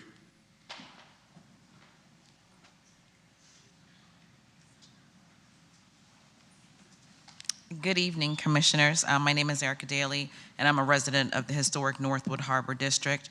I am here because our neighborhood's infrastructure is being overlooked while major development moves forward. Our roads are almost 100 years old and continue to suffer the cracks, the potholes, the depression, and the recurring sinkholes that I had to dodge just getting here. The issues are patched, not repaired, and the underlying problem is never addressed. Tonight, you are considering projects that would add 259 new units along with retail, offices, and marina activities. Beautiful. That is a significant increase in traffic and strain. My question is simple. Why are you approving more residents when the infrastructure for current residents are already failing? Historic neighborhoods deserve real investment before new density is added. We need a clear, committed plan to repair and modernize Northwoods Road, not just temporary fixes. I'm asking the commission, the commissioners, and the mayor to ensure that any development approvals include real consideration for the condition of the existing infrastructure and implementation of a fortified infrastructure before further residents are added. Our community cannot continue to carry the weight of expansion without meaningful support. Thank you. All right. Linda Gross. Is Linda Gross here? Yeah. Okay. Amen to that. And it's a very exciting time. My name is Linda Gross. I live here in Northwood Harbor, 429 47th Street, a lovely 100-year-old home that I restored. And this is a very exciting time to be here. There's so much beauty, there's so much that's going to be developed here that it makes me really proud, really happy, but we do have some of those underlying problems, as the woman before me mentioned so succinctly. I'd like to kind of jump into two of the major problems that we have here in Northwood Harbor that our commissioner highlighted. One of which is the traffic situation. We have the infrastructure, we have the traffic situation. It came up lightly, frothy, like a little light cappuccino, you know, the white foam on top, and then it was quickly put on the side. And I would just like to tell you all, or ask you all, to really, let's dive into this, because at our last HOA meeting, where our commissioner was also present, that ugly thing rose up again, where people are saying, you know, it's getting so hard now to travel on North Flagler Drive, and we're not even there yet. And there's a really huge problem with the current traffic pattern, the way it's designed, the way you come out of Rybovich, the way that's one way, the way that they have the one way now coming into everything. Here's the problem, as I see it, as somebody who lives here and uses the roads all the time. Everything feeds onto Flagler. You have to start looking at reinventing this. Everything needs now heavy traffic, school buses, anything that is not necessary needs to be directed away from Flagler. That is the ticket. You can't have the buses coming in, waiting, parents coming in, people coming in and out of a harbor. You're going to have a terrific logjam there. Start looking at redesigning where those buses go. Take them the other way. Take it away from Flagler, take it down Spruce, take it into some of those one-way. Maybe the buses can stop in that residential neighborhood that's blocked off right next to the school. You have pockets that you can use, but I strongly urge you, let's think of a plan before you build all this. Let's know where the traffic is going. Let's know how the traffic is flowing. Let's know how moms and dads can pick up their kids. I thank you for your time. Thank you. All right, those are all the cards. Now, Mr. Seymour or Mr. Roach, do you? No. Those are the cards, so do you want to respond to the cards?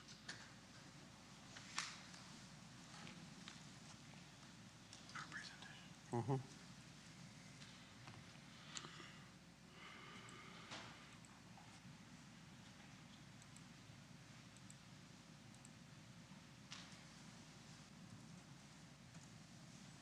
Wow, that's good. John's much better with a computer than I. So we have a couple of issues we want to address, and they really relate to three conditions that we find problematic, and that we are going to ask you in your hopeful vote to approve, to remove in your motion. And so staff talked about a couple of things. The first of which was the 25% relocation to the promenade. We talked a lot about that, right? The whole idea is to move that to the promenade to utilize the waterfront. This is one of the few properties in North Flagler where you can actually do that. Most of the properties as you go north, because of the small nature of the property, doesn't lend itself to utilization of the waterfront for the public. This is the only place to do that. You can't have it all, right? You can only squeeze a site so much. So if you want to start putting active use on the front, you lose it on the back. If you want it, or you create additional height on garages or other things that happen, right? There's constraints that go into this. KPH and EDSA, both world-class firms that do work literally all over the world, looked at this and said, how can we best design this to do both things? Activate and create a space along Flagler that people want to be. They want to walk, there is seating, there's the use of the art that John showed you, but it's not about just putting building there. It's really about creating space there and creating a walkable, inviting space that is again, not vehicular driven, no pun intended, is not focused on vehicles. It's about a space there and then taking that activity and utilizing the waterfront so people can walk in and utilize the waterfront with that particular idea. The height issue, and I'm going to talk a little bit more about this, but I want to talk about the overlay for a second because it wasn't in my notes that I've got. This isn't in the North Flagler overlay. That is irrelevant to what we're talking about here. Just because there are rules somewhere else doesn't mean they apply here, and they don't apply here. So we can't look at the North Flagler overlay. It's not fair and it's not applicable. These heights, yes, they are higher, but as John showed you, they're not significantly impactful. So it's not a function of a formula, it's a function of a design, of a totality of a project. This is about no increase in units. This is not about increasing density or intensity. It's not going to increase traffic either, by the way, which I'll talk about in a minute. We're reallocating some of this height on this very large site, again, different than any other site in the city. Everything that's there already approved, just being moved around a little bit. And so that height doesn't have an impact in a way that it might in other circumstances. If we were coming in brand new, we didn't have anything approved, everything would be an ad, it might be a different discussion point. But we have height, we're talking about a little bit more so that we can move some things around and really activate this property in a unique and special way. That active use, again, focuses the public accessible waterfront. It's the only option you have for it in the north end. It's not going to happen on any of the other smaller properties that go forward. As you've seen, it hasn't. Even where you have the largest property that exists in the north end as a single property north of this was 5,400. That couldn't utilize for public waterfront either. So this is the chance to do that. That's what the focal point was. That's what we're trying to accomplish here. With the school across Flagler, you have a unique circumstance as well. Let's take Flagler and create something unique and special there. Again, all of this having been reviewed by the planning board. 6-0 recommendation of approval without those conditions, and they were proposed. And the planning board looked at it also and said, you know what? When you look at the totality of the design, this works, this makes sense. And so we are asking for the removal of some of the conditions. So in your motion, what we're gonna ask is a motion to approve. Relative to Resolution 249-25, we'd ask for a motion to approve removing Section 7, Conditions 4A and 4B, which are the 25%, the 350-foot limitation and the 25%. Those are the two conditions that are there that we're going to be asking to be removed, again, based on the planning board recommendation and a holistic review of the site. On the traffic, there's a condition in Resolution 252-25, which is Section 5, Condition 11, we'd also ask to be removed. And I want to talk about the traffic for a second because it was something that was brought up. And I'm actually going to read directly from the traffic report prepared by Mr. Hagan. Chris Hagan is a professional engineer, traffic engineer. You all know him. He's been working in this city for a very long time. Kimley Horn has their office in downtown as well as out on Wekiva Parkway, 2 different offices in the city. They really love this place. I'm going to read directly from Mr. Hagan's report, and traffic is considered at peak. And so what we're looking at here is, and I quote, a decrease of 9 net new AM peak hour trips and a decrease of 31 net new PM peak hour trips in comparison to the existing approval. So what's existing is actually going to generate slightly more traffic. So when I say we're not increasing traffic, in fact, we're decreasing. It's not significant. My only point is it's still less, which goes to the point of Section 5, Condition 11, which is an illegal condition. We are not increasing traffic. What it says is the larger site will require a transportation demand management agreement to mitigate the significant increase in trips of the entire build-out. There is a decrease in trips from the build-out. That's what's been proposed. That should be removed because all of those trips are existing vested trips. And so, again, what we're asking is in the motion to approve the resolution that relative to 24925A, that Section 7 conditions 4A and 4B not be included. And as to Resolution 252-25, that Section 5, Condition 11 not be included. We hope that you've seen this as this holistic vision that these great designers put together, and we do ask for your approval this evening. We're happy to answer any further questions. All right, Commissioner Ward, then President Lambert. Thank you for that. So I just want to go into a little bit further. One, if this, regardless of what happens, I think that traffic is still an issue when it comes to the school. And so I know that I've spoken about this with Carla. We all know that it's an issue. And so it is something that we still have to figure out regardless of what happens, because you don't want to stand still. And that's what happens right now on 40th Street is a complete standstill. You cannot move during those peak hours. And then Flagler has become an area where, people hang out as well and park on their cars, so you can't. So if you're going to be having commercial activation, it is going to be very difficult. So we do have to consider our alternatives despite what the data says. But my question is, is there any plan for you all to participate in our, transportation plans to have our vessels, potentially the city dropping off and picking up there so that we are bringing, now that we have La Marina and the Cove there are a lot of people that are coming into this area that never came into this area before. It's fantastic. But in theory, if they're coming from downtown or coming from across the island in an area that we already service and is very popular when it comes to our small transit, they should be having to come all the way there. It would be fabulous if they went all the way to the Manatee Center. So I would hope regardless that there's going to be participation within that program. So a condition of transportation demand management tells your staff they can tell us what to do. That's the problem. Not that we're not going to do it. In fact, as John said, even in 2014, we were thinking about these things, and we continue to do that. And there are opportunities to connect in with whatever happens in the future. So a circuit can come, if a circuit comes up and it has the ability to come in, there are spaces for it to come in. We do have additional opportunities. I think John showed the slide. When additional bike share opportunities, if the city brings them in, we have spaces for that. All of that has been contemplated. So it's not that we're not conscious of that. In fact, we're very conscious of that.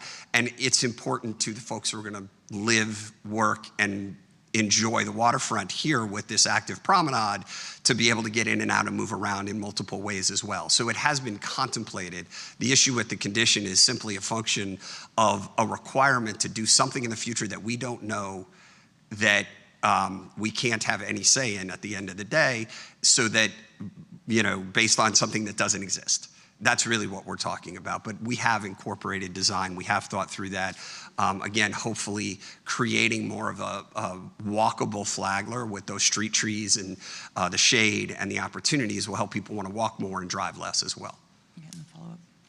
Yes. And to the other point that you were mentioning, obviously there's a decrease and the units aren't changing. I know that there was a plan for infrastructure and there still is. Obviously you have to maintain the area. Can you guys describe what's going to be going into that? Because I know that in Northwood Harbor there has been a lot of discussions with that and trying to figure out some of the other developers of how to manage what they're dealing with right now. Can you talk a little bit about, it's 1,000, what is it, 1,000 units total of the plan? Yeah, so I'm not going to get into the details of infrastructure because I'm sure I'm going to mess it up. That's but fine. Luckily we have experts here. So give me 1 second, let me figure out. You want to talk about the traffic improvements or do you want to talk about water, sewer? Because we have both engineers here. Oh, the gambit. Bring it all. If they're all of it. I just Mike, want to know Chris. that you guys are preparing for it, and given that it is an increase, and there are people that are going to be driving on the other side. It's an increase from what exists on the roads today. It's not an increase from what, if we could go build everything today, that would exist. And there are existing conditions and requirements for infrastructure improvements that maintain. So as things happen, there are other things we still need to do. I think, well, let's start with Carlos. He's standing up, so he may know the answers actually, since he's paying for them. Carlos Figueroa, 4050 North Flagler again. Specifically on traffic, we are very concerned about traffic, as much as the residents are. We understand it's a complex issue. Until you know what's going to happen on the waterfront, it's kind of hard to change exactly how you would propose to change the traffic and work with the city to do that. We're looking forward to doing that. Some of the recommendations that were made, I think, are things that need to be explored that we have looked at. But until you know kind of exactly what's approved for the waterfront, it's difficult to kind of plan too much. It doesn't, the way it works now, the way it is now, it does not work. So that's our plan on traffic, and you'll be hearing a lot more about that. On utilities, we learned a lot more about city utilities than we wanted to know as we have gone to build the GL homes, which are progressing very, very quickly. And so that process is a complicated one to improve, the conditions that are there. We're committed to not only connecting our project to that, but also connecting all the neighborhoods on the north end to a proper infrastructure. That is a complicated, expensive thing, but to make the city achieve its potential, we know that has to happen, and we are partners in the city to make that happen. Specifically, Mike Spruce with Kimley can tell you a few details to the extent that you want to hear them. Hello, Michael Spruce, Kimley Horn and Associates. We're the civil and traffic engineers for this project. So a few things that we know already are going to happen, specifically on Flagler Drive. The portion from the north portion of this project downward to the south portion is all going to be new utilities. A new water main is being built in there. There's some other activities. Some of the drainage will change. And of course, when you open roads, you now have to repair those roads, but the city standards now require that you have to repave an entire lane over the distance of these things. So what you're going to ultimately see are brand new paved Flagler Drive from the north side of the property to the south, as well as various utility and sewer improvements, increased capacity for the entire area as we're looping, too technical, but we're expanding one of the city's water mains in both size and reconnecting it out to Broadway as well so that the entire area has more water and water pressure. And those are just a couple of things. If there's anything more specific you'd like to ask at a, offline or anything like that, we'd be happy to share any more with you that we can. Thank you. Armando, do you want to say anything about what's proposed from a infrastructure? Sure. Armando Fana, Assistant City Administrator. So as was mentioned, the developer and others are working closely with the city on infrastructure improvements on Flagler and on 40th Street as well, where there will be water sewer main replacements. There's going to be improved drainage as well.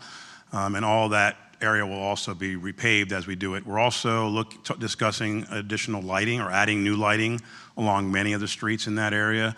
So there's going to be a significant investment, and the development team is going to be basically splitting a lot of that with the city.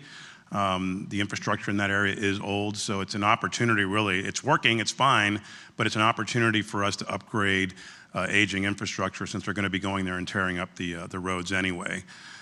In addition, just to touch on the traffic issue, because we did do a traffic analysis with not a developer firm, but our own firm that we hired to do a traffic analysis in that area, which showed that we had capacity, not only for this project, which was already baked in terms of the amount of traffic, but the potential projects that are going further north. There is plenty of capacity in terms of trip generation that can still be absorbed in that area. So that was a city-initiated traffic analysis that we did about 1.5 years ago. Thank you. President Lambert. Thank you. Mr. Fana, before you go, just when you mentioned about the repaving, did that include the area that Ms. Daly mentioned as well in her public comment? I'm sorry, I didn't hear what street it was. 45th Street. So 45th Street is not the city street, but I believe that we've had discussions with the county several months ago where I believe there's some plan for some redoing of 45th Street. So we'll continue to work with the county. We also have, what I spoke about was the paving that's going to take place in conjunction with these infrastructure improvements. We also have our repaving program, which is funded for the next few years, that's going to include streets in this area as well. So there's a lot of repaving going to happen in the city over the next 3 to 5 years. If you could meet with her offline, Armando, maybe get her specific concerns, and maybe you could take it to the county. Thank you. Mayor, I did have a follow-up for staff. All right, hold on. I think the Development Services Director you wanted to address some of this? Yeah, Mayor, if I may, I want to speak a little bit regarding the removal of the condition for the transportation demand management. Staff would like to, if possible, keep that requirement. It will be an agreement, and it will have to come in front of the City Commission for approval anyway. So I know the applicant's a little concerned because there is no specific details of what will be contained on that agreement. It's kind of open-ended at this point, but we will negotiate with them and be sure that they are comfortable with the requirements, and it addresses the overall picture for the city also. We need to, I think it's important to integrate it within the vision of mobility for the city. It will have to come in front of the commission for approval, so if they're not comfortable with that, we can discuss at that point. But So you're not looking to unilaterally impose conditions that they no, have met? Okay. we'll have to negotiate with them. It's not one-sided.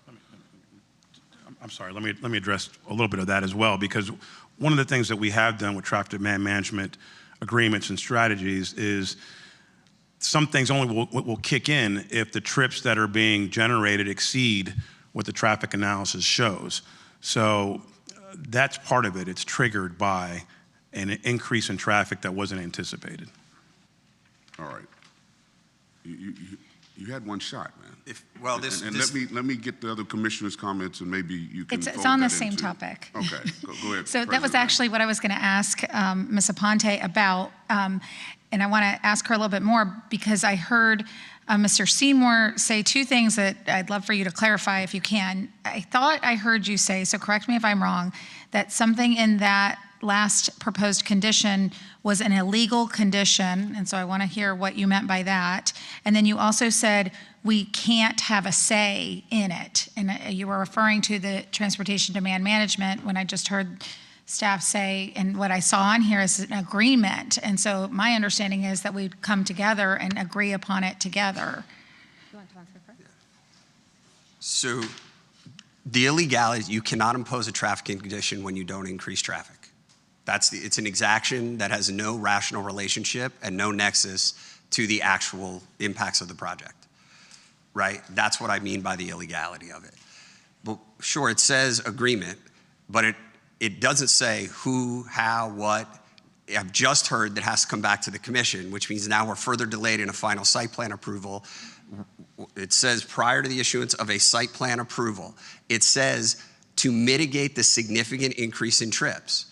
So we're talking about something that is false. There is not a significant increase in trips. There is a decrease in trips. So I cannot agree to a condition that is not accurate. And it says prior to the issuance of site plan approval. So the final site plan would require now for us to get something worked through and then come back to the commission before I could get a final site plan approval, which I don't know how long that would take, even if we can work together. I'm not saying that we're not going to do it. I'm not saying we won't work with the staff. I think the Huizengas have proven time and time and time again, with or without a development approval, that they work with the city and with the community. The concern is a condition of approval that holds us up and that puts this into an unknown when we're not actually increasing the trip. So yes, we'll work with them. It's voluntary. We will absolutely continue to do that, just not with a condition of approval that holds the project, where we're not increasing trips, much less significantly. All right, any other, I see your hand. Let me just see if anybody else wants to talk. All right, Commissioner Ward. Mr. Seymour, if they had drafted that saying prior to the issuance of site plan approval, yada, yada, yada, and ended at transportation demand management and didn't include to mitigate, would that change your rationale? No, because there's still no traffic impact associated with this. All the traffic is vested.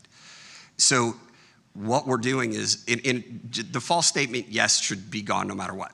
But the idea of we now have to hold our final site plan approval for this significant development until we come to some agreement or come back to you and have to argue about what those transportation demand requirements may or may not be because we can't get there, then we're delaying and causing more cost and more expense. If what we're saying is we'll work together and continue to work with the city, we'll do that. But prior to a site plan approval means now we can't go forward until we finalize that, and we don't know what that might mean when we're talking about something that is not an increase in traffic at all. Again, we'll do it. We're going to work. We're just asking for the condition to be removed so that we have some assurance. All right, President Lambert. Is it an increase? It's not an increase in traffic from the previous proposal. However, we are now, as we said, reevaluating this and determining that, you know, things have changed in the city, as you mentioned in your opening statement. Go ahead. Yeah, a couple of things. Mr. Seymour is correct. This was the language originally presented. The revised resolution that was presented to you today removed the condition from site plan approval to issuance of building permit. So we are not, I mean, today is the site plan approval for this project, so it will be approved if the commission moves ahead. So the condition will be tied to the issuance of building permit. So we have time to work on that agreement and bring it in front of the City Commission for approval before they are ready to submit for building permit. In addition to that, I think Commissioner Lambert, you're totally right. The city has changed. Basically, the mobility context has evolved. TDMs are now a strategy to influence the necessary mode shift to reduce congestion. And we know that that was different than in 2010 when this project was approved. So I think that's why we think, like, circumstances are different. I think it's totally worth it to work with the applicant on putting TDM strategies to reduce the congestion of the project. He's right, the project is not increasing the trips as it was originally approved. Okay.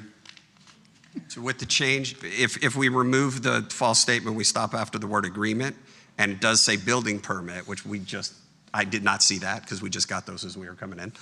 I did talk to Ms. Fudera. We still don't agree that it's accurate, but we'll agree to the condition so we can move forward tonight.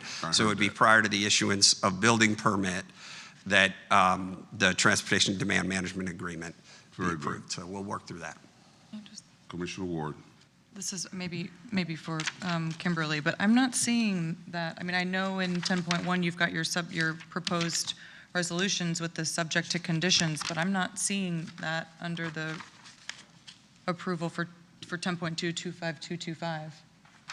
So is it just assumed within the text, the deeper text of the resolution? It's in the resolution. Okay. So if when you get to that motion, you'll just say. Yeah. Right. Okay. But what I heard them say is they agree with the proposed changed language, so you would just approve as is, as proposed on 252. Okay. If that's what the board decides to do. All right, any other questions for applicant, for staff? We've read the cards, so if I don't hear anything, I'll entertain a motion.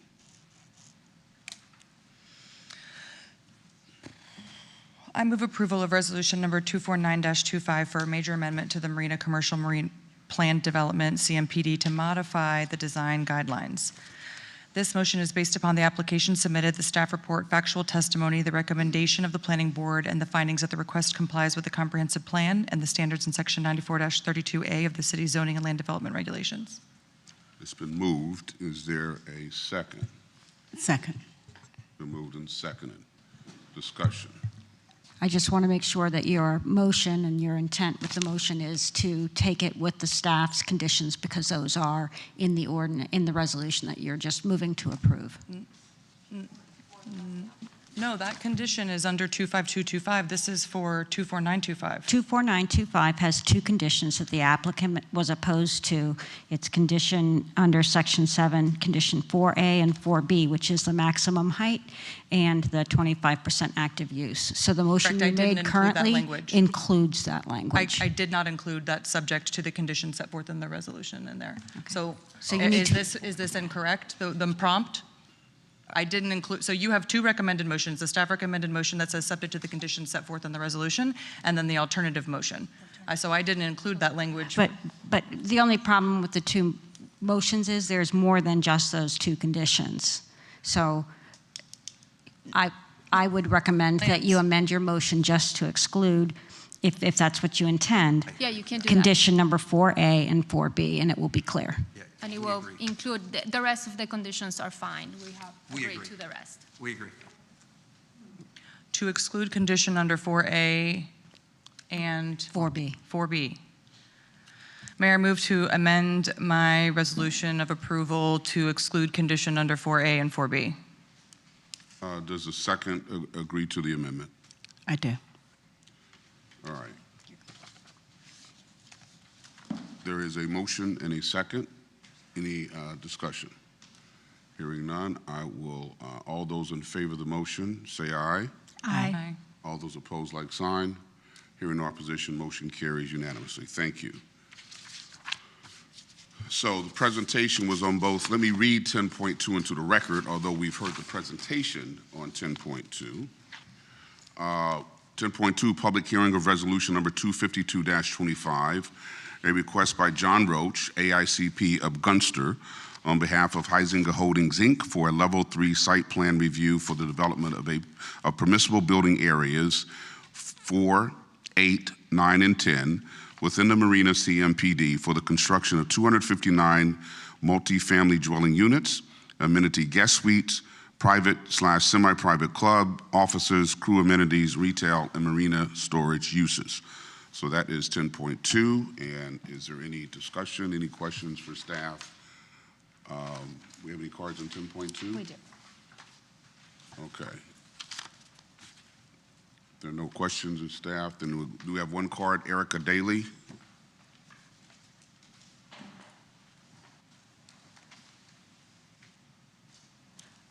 Good evening again, Commissioners. My name is Erica Daly, and I'm a long resident of the historic Northwood Harbor District. On August 24th, 2025, I sent a formal email documenting escalating safety issues at Gettler Park, including off-leash dogs, incidents, hostility towards residents, and the lack of enforcement. In that email, I did more than raise concerns. I offered clear, low-cost proposed solutions, targeted patrols, officer reminders, visible leash rule signage, and simple citywide communications. Despite copying the mayor's office, Parks and Recreation, code enforcement, community officer, and our neighborhood association, who was the only one who responded, there has been no follow-up from city officials and no action on any of these recommendations. This matters directly to item 10.2. Why, you ask? Because the effects of prior developments, including ICON, are already stretching our infrastructure, our public safety oversight, and our quality of life. Existing systems are not keeping pace with the growth around us. Before approving another 259 units and expanding marina activity, the city must show the concerns for the current residents and acknowledge and act upon these, especially when solutions have already been presented and they're easy to institute. We cannot continue approving density while ignoring documented safety concerns and community recommendations. Thank you. All right, thank you. On the card, so any questions, comments? If there's no other discussion, then I will entertain a motion. I'm nervous about these prompts. So if I go with the alternative motion, is that including the prior to the issuance of the building permit that they're going to negotiate a TDM? So there's a lot of conditions on the site plan approval, so it would be sort of what you did last time, but it would basically be to approve with just removing the words "to mitigate the significant increase in trips" of the entire build-out. But that's not on my prompt. It's not. But it's also, you want it prior to the issuance of the building permit. That's in the conditions that have been proposed Okay, tonight. all right. And that would be condition 11. So you would go to approve with conditions, excluding the last, the mitigation language on condition 11. And I know what it is, so I'll make sure it comes out.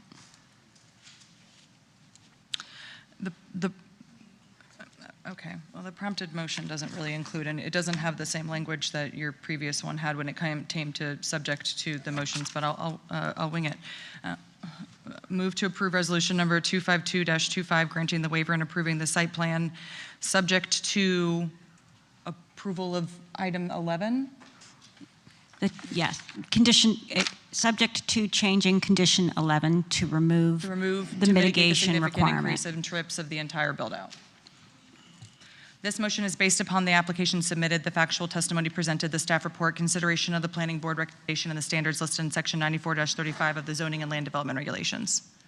It's been moved. Is there a second? Second. It's been moved and seconded. Discussion? I just wanted a discussion point. All right, Commissioner Ward. Because there have been a lot of discussions on Gettler Park, and I do think the city has responded really well, and I apologize to any resident who didn't get feedback. I know that the association did follow up. We've had communication on it. Our private security is now coming in and actually going within our parks, which I think is awesome, and coordinating with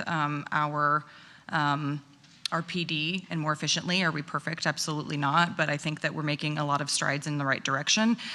Your neighborhood association did bring up the fact that there are multiple dogs walking without leashes, and we've brought that to PD's attention to observe. And I'm going to bring this up later on because it's not really on topic, but we have made movements with our ordinance to try to enforce some of the illegal boat parking, but missed the mark on the fact that we don't own the adjacent land to be able to enforce that. But I just wanted to add that because I do remember that email because it was forwarded to me from the association, and we have taken strides to mitigate that, and we'll continue to work on mitigating those issues. Any other discussion on the motion? Hearing none, all those in favor of the motion say aye. Aye. All those opposed, like sign. Hearing no opposition, motion passes unanimously. Thank you. All right, that is the last item on the agenda, so let's turn to public comment. I've got 3 cards here: Adam Myers, Tawana Teal, and Michael Cleveland.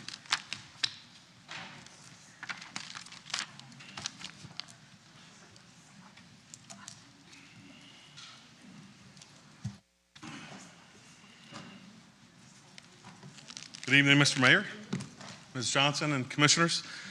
I'm here tonight to follow up on the letter I sent to the commission. State your name for the record, please. I apologize. Adam Myers is president of the West Palm Beach Fraternal Order of Police.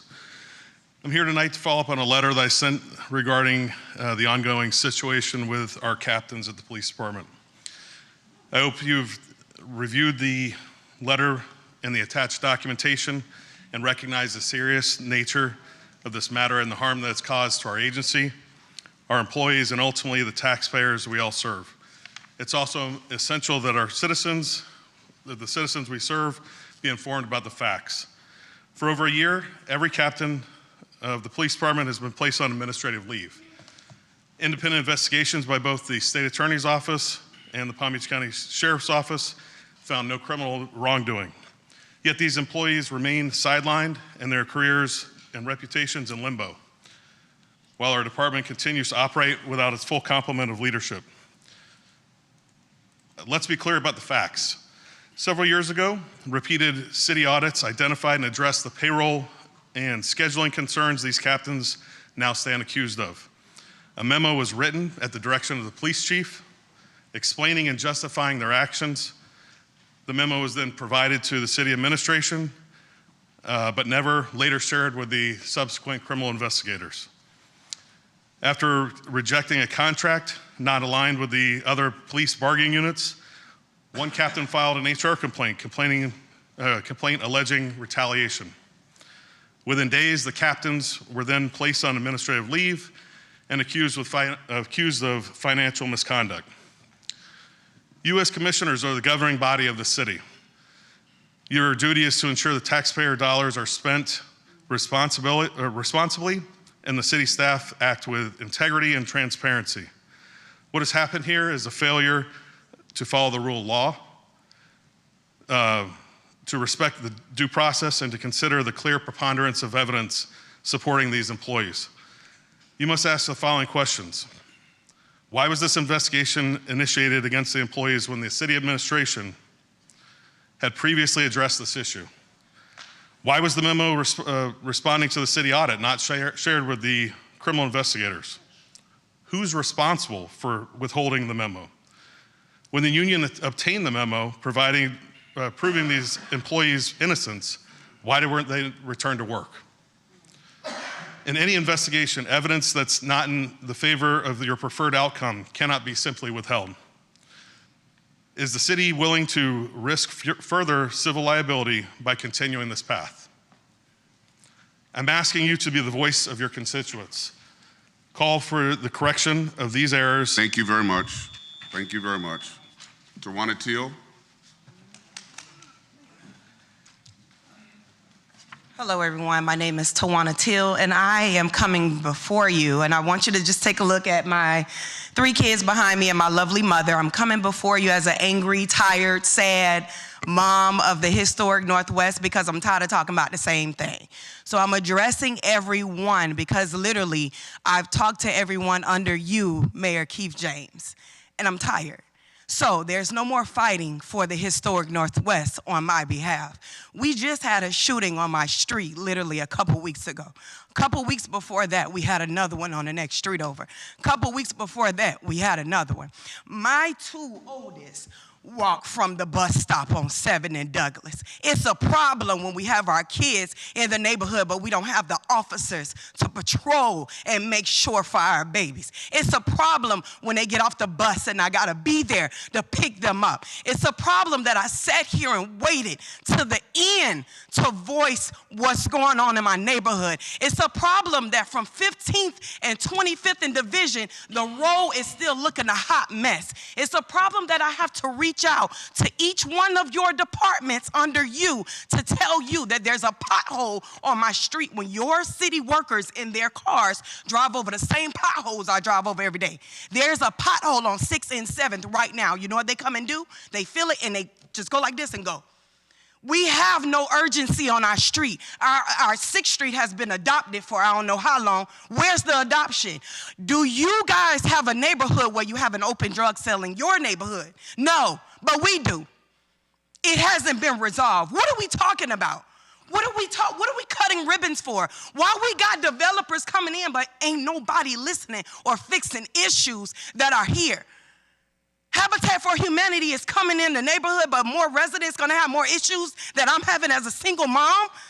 I can't bring a business on Tamron and pay $2,000 for overhead when it's more than my lease and my mortgage and I'm going through what I'm going through now and I'm gonna go through that. My kids and I, we go down my street, now we gotta reroute because we're seeing drug addicts. We're seeing men and kids are seeing people ejaculating on the street. What are y'all talking about in your meetings? These are my babies. And if anything was to happen to them, I have documentation. I've sat with your officers. We've had several meetings. What are we doing? Wake up. The historic Northwest from Banyan to Palm Beach Lakes have been left behind. I'm tired. I'm tired of requesting meetings and nobody's showing up in urgency. I'm tired of officers saying that, oh, I live there. You don't live here now. You don't live and you don't see what we see at 11 at night. Nobody lives here. We are a problem on your desk from 8 to 5. And then when 5 o'clock, y'all go home. Thank you very much. Michael Cleveland.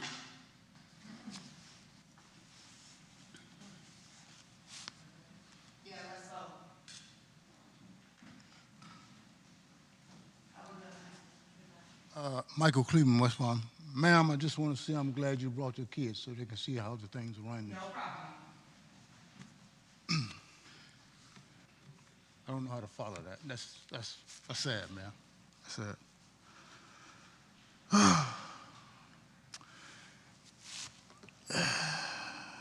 sad. Blowers in the city. There's no reason at all that these landscapers should be blowing debris into the streets. They should blow it back on the properties in which they maintained this and clean up from there. Is there a schedule in which storm drains are cleaned? Because I have not seen a storm drain clean in the area here in like 2.5 years. I'd like to find out about that. It's interesting to know, Mayor, that there are adjustments in the policy and procedures here in your chambers. The last meeting I attended, because of the North Art Gallery presentation, there was a lot of a lady to speak. I just learned that the lady's your wife. There's a saying that says, happy wife, happy life. I never believed in that, but I can see it coming. Also, excuse me, I received information in regards to a question I asked here in the chambers from your staff. I appreciate that. I thank you for allowing that to happen, occur. There's a lot of individuals walking around with a red hat that says MEGA. See some, I guess it's supposed to be black individuals wearing it, and I wish they would read the history of this country. There's never been a Make America Happy Again country, or great again. Too much racism, killing blacks, slavery, Indians being mistreated, but yet and still we have a criminal, 34 counts of felony in the White House. Florida is a peninsula state. All this construction, I said it one time before, you guys laughed at me, but I don't think this earth was designed to hold the kind of weight that's been on it. There's a big coral reef underneath this state, and every time you drive a plow down that ground and hit it 3 more times before it stops. One day, there's a lot of floods already, but I hope I don't be here when it sinks. You guys have a safe evening. Thank you. Thank you very much. We'll now turn to comments from the dais. President Lambert. I'm sorry Ms. Teal is no longer here. I will reach out to her, but I'm sure you'll watch this later or hear from others, and I just want to say I hear you.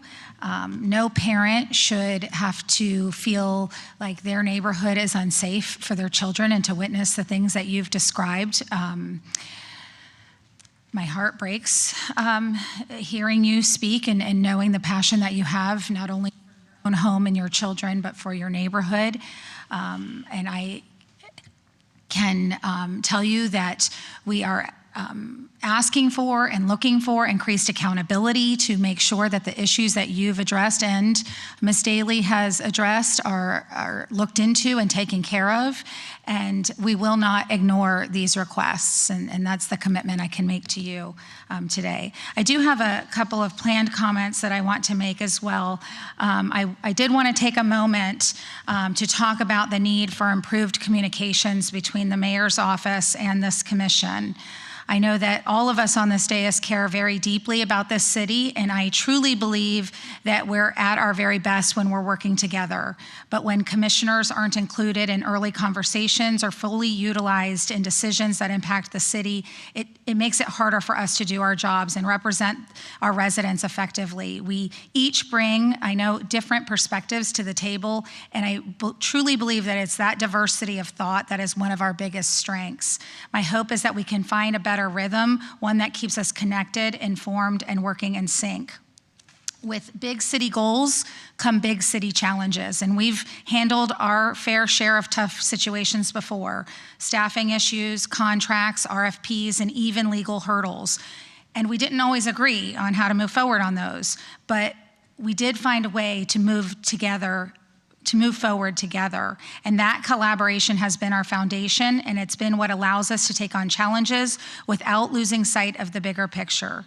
So what matters now is how we handle these moments. We've built trust by keeping communication respectful, processes fair, and decisions transparent. That's how we also maintain confidence, both in each other and from the public we serve. When it comes to important issues, especially those involving public safety, we all take them seriously.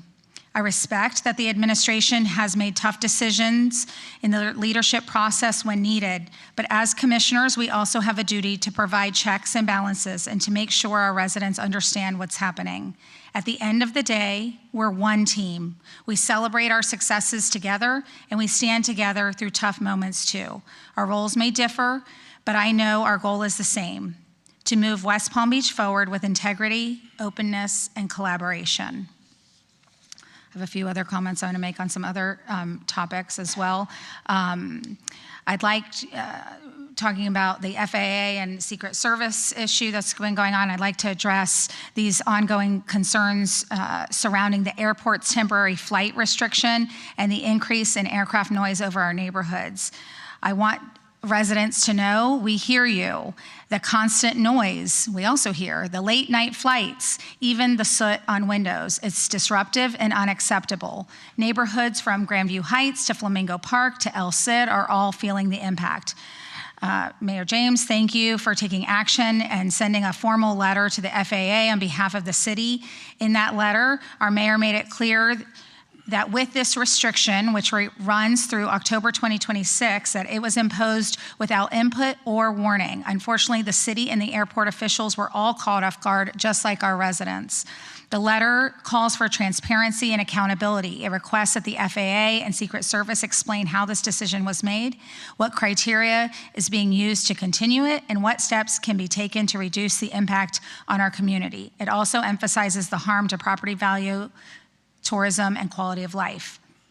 This city is pushing for answers, demanding collaboration, and making sure that federal agencies understand the toll that this is taking on our neighborhoods. And then finally, I wanted to mention just a few great things going on in our community. I feel like the holidays and events are kicking up because I know that I'm everywhere, but a few events really stand out. One was the Palm Beach Advocates for Children Awards, and there is a group called Florida Youth Shine, and these are high school, college students who are advocating for rights on behalf of children. And they shared a statistic that they have not that every policy that they've presented to our state legislature has been passed. And so it was an honor to spend time with them last week. As well, just talking about our youth and our future, the Urban League Young Professionals held a policy and pancakes event this last weekend.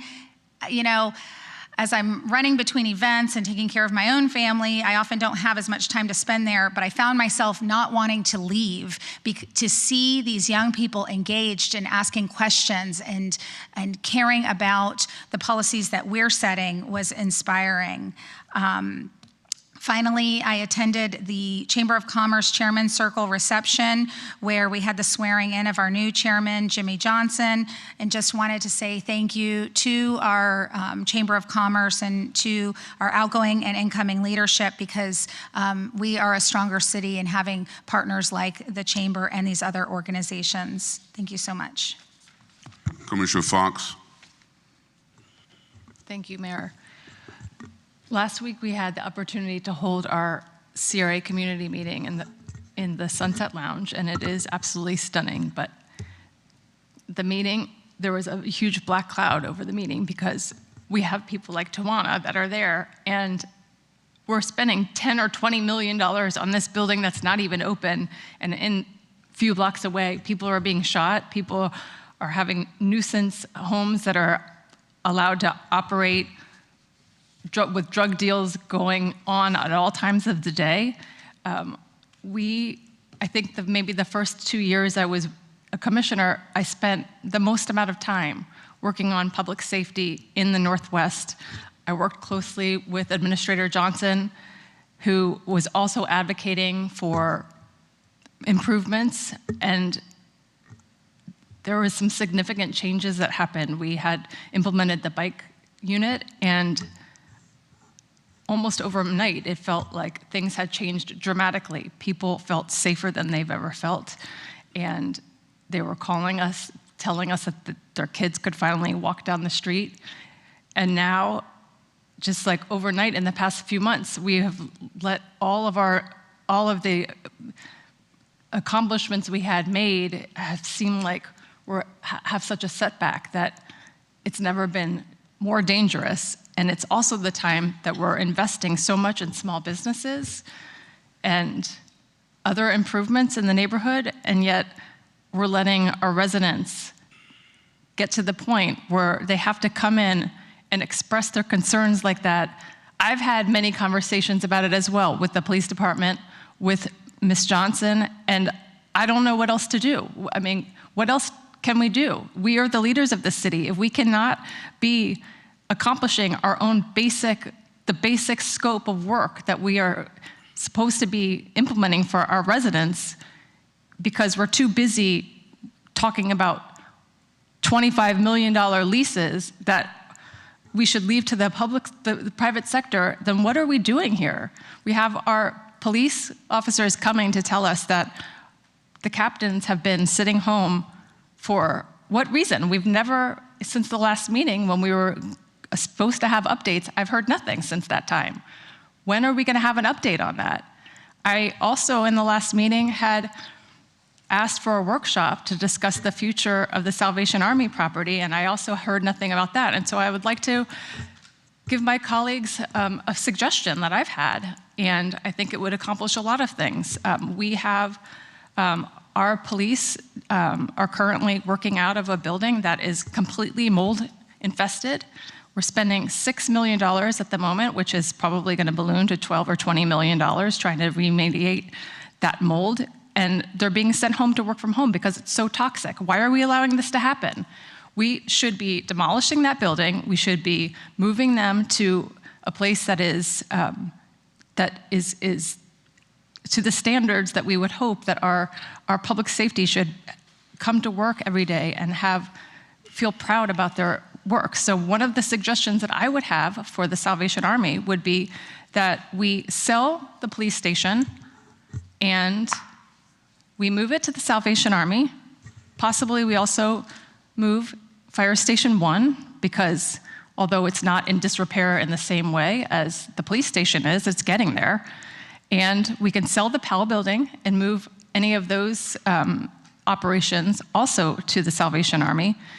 We could sell all three of these properties to pay for this new public safety complex. It would improve the health and safety of our officers that are working in these moldy conditions every day. And it would also make sure that our historic Northwest District that has been for a very long time one of our most dangerous neighborhoods would now be our safest neighborhood in the whole city.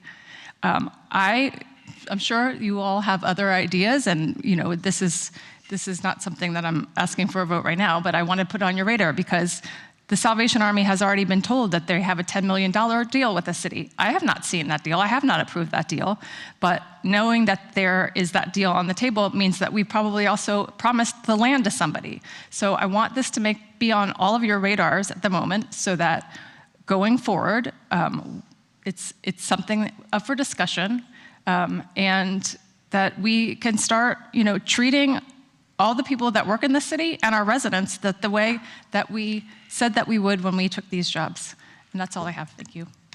Thank you. Commissioner Warren. Thank you, Mayor. And thank you to my colleagues for addressing the issues that you've been addressing and coming forward with recommendations for ways that you believe that would be the best way forward for the city. I think that's an important part of conversation, not simply identifying what the problem is, but identifying ways that we can move forward as a city in ways that embrace everyone's safety and everyone's input and ensuring that people know that they're valued here at this body. I'd like to thank you all for allowing me to represent us in the Palm Beach County League of Cities. The purpose of the League of Cities is to promote and advance collective interest of the municipalities of Palm Beach County, to analyze municipal issues and seek positive results through cooperative efforts and respect to principles of home rule, and to encourage and enhance the quality of life of citizens of Palm Beach County. The League consists of all 39 municipalities in Palm Beach County, as well as over 80 associate members. And we do meet regularly and discuss different things that impact us as a county, and we work collaboratively. So thank you for allowing me to represent us on that body, as well as for the Florida League of Cities and the National League of Cities, where a tremendous amount of conversations take place. The Palm Beach County League of Cities supports legislation that preserves municipal self-governing powers and recommends a moratorium on unfunded mandates of any kind during the legislative session. We request that the state legislature allow municipalities to focus on current requirements without added regulations or preempting home rule. And for those that may not know what home rule is, home rule is the power of local government, such as the city or county, to govern itself and manage its own affairs with a degree of autonomy from the state. And it grants local municipalities the order to create government structures that protect our local citizens and address the issues that affect them the most without that being something that is mandated by the state and we have no ability to weigh in. I would love to see that we have if we have the opportunity, I know that we have several Mayor Commission work sessions before Palm Beach County Day. Palm Beach County Day has taken place on January 13th, 2026, and there's a lot of legislation that is moving. I'd like to my colleagues, I want to flag an item from the county's October 28th meeting.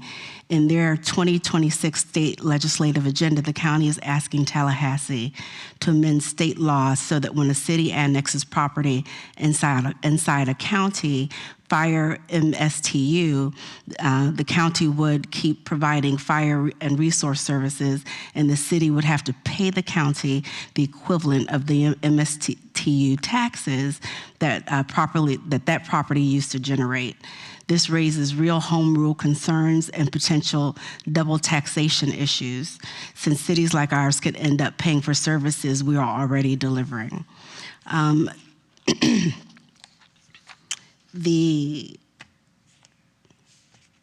There are several other issues that the Palm Beach County League of Cities is prioritizing, and I'm hopeful that we will be able to address those. Some of the issues that I think are particularly important is there's a Senate bill 180 where the Palm Beach County League of Cities is supporting that we look at the language in the Senate bill, because the Senate bill 180 was passed earlier this year under the banner of hurricane recovery.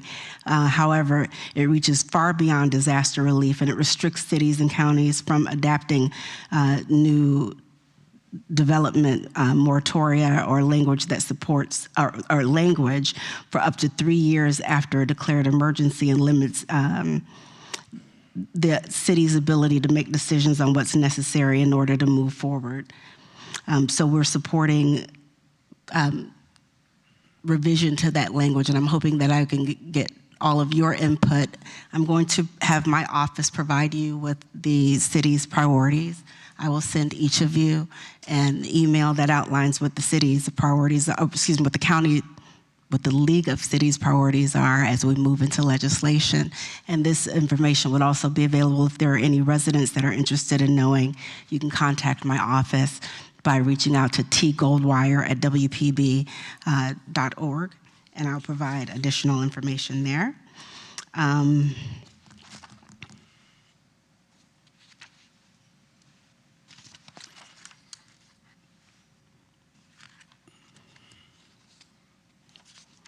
I would also like to wish all of our veterans and those that have served, the families of those who serve and those who we love, a very happy Veterans Day tomorrow. I know that the city will be closed and will be returning to normal services on Wednesday. So if you do reach out to my office, do not expect an immediate answer, but we will respond to you as quickly as possible. And that concludes my comments. Commissioner Ward. Thank you. A lot to unpack by my colleagues. Adam, thank you for coming and following up and speaking. Thank you for sending that information. I think that one of my biggest concerns is that if we don't have all the information, we can't make the right decisions. And we can't help guide, we can't respond to residents accurately. I have a great working relationship with a lot of staff, and now in my mind I think, okay, well, what am I not being told? What's the other picture? And that's alarming, and it may not be nothing. It may be nothing. Most people aren't probably hiding anything, but the problem is that when things like this happen and we're not given information, like the Salvation Army thing, Commissioner Fox, I had no idea about that. And I do want information about that. I want to follow up with that. And I think that, when we ask for workshops or when we ask for presentations, we're not trying to be difficult. We just want the information so we can share it with our residents. It's not a power grab. It's nothing other than we're doing our job. And I'd be remiss to just say, okay, no, I don't need that information. That's not what I was elected to do. And so I thank all of my colleagues for their comments. And Commissioner Fox, I like the idea. Even if it doesn't necessarily, pan out to be something, you're troubleshooting. You're coming up with suggestions to say, hey, I'm seeing this problem. I have heard from the chief that the mold isn't as bad as some are portraying, but it's still a fair point. We still need to increase those services. We have real estate, that's valuable real estate. Maybe there is a method to your suggestion that we should look at. I just hope that our considerations are being taken seriously, because again, we are here, we are a team, and we all have the same goal of making this city amazing. We may have differences of how to get there, but we can do that respectfully and working with each other. And again, more transparency and more information doesn't hurt the process. It helps us make our decisions better. And I just can't stress that enough. I had other comments, but I'll leave it at that. And I hope everybody who is a veteran and their families have a wonderful day, a Veterans Day, and know that there's many people thinking about them and appreciative of the services that they provided. Actually, with the Historic Northwest comments about the police, I don't know how necessarily, Commissioner Fox, we solve that. I think that the bike patrol was doing a phenomenal job, and I think we should start there and figure out what's happening. I know that there's been some shifting when it comes to private security's eyes and what we've been trying to figure out and population shift. And so the rise could very well be that we're shifting in other areas, we're focusing on other areas, and so the migration of some of these crimes are happening there. It's still not acceptable, but that could very well be it, and we should be following up. It kills me to hear her voice, because I've lived in my house where I was hearing gunshots regularly. I have lived in a neighborhood where there's sales of drugs going on repeatedly and seeing that. And it took a lot of work working with private security and the police to try to shift that. And the comments were they'll go somewhere, and where are they gonna go? And then where do we target that in the future? And so it is an evolving job, and it does break my heart that she had to come here. But I'm glad that she can speak her mind and she can come here and share that with us, because that's the whole point of all of this. Thank you. Thank you. Just a few comments. Certainly have heard Ms. Teal and her neighbors and have spoken. We'll continue to speak with the chief to address those very serious concerns. As a general rule, I think it's important for those who sit in these seats to make decisions based upon actual facts and data, and not information promulgated by parties with a specific agenda. No, the police building is not infested with mold. Are there instances of mold that is being addressed? Absolutely, and we are addressing that, but everything you hear is not true, and consider the source. Just want to say thank you to all the veterans for your service. Tomorrow, our nation observes Veterans Day, a time to honor the men and women who have served and sacrificed for our country. On behalf of the City of West Palm Beach, I extend our heartfelt gratitude to all veterans and their families. Your courage and dedication make our freedoms possible, and we are proud to stand with you. Again, thank you for your service and for continuing to inspire us each and every day. That concludes my remarks for tonight. Good night, and God bless you in the great city of West Palm Beach. This meeting is adjourned. Thank you.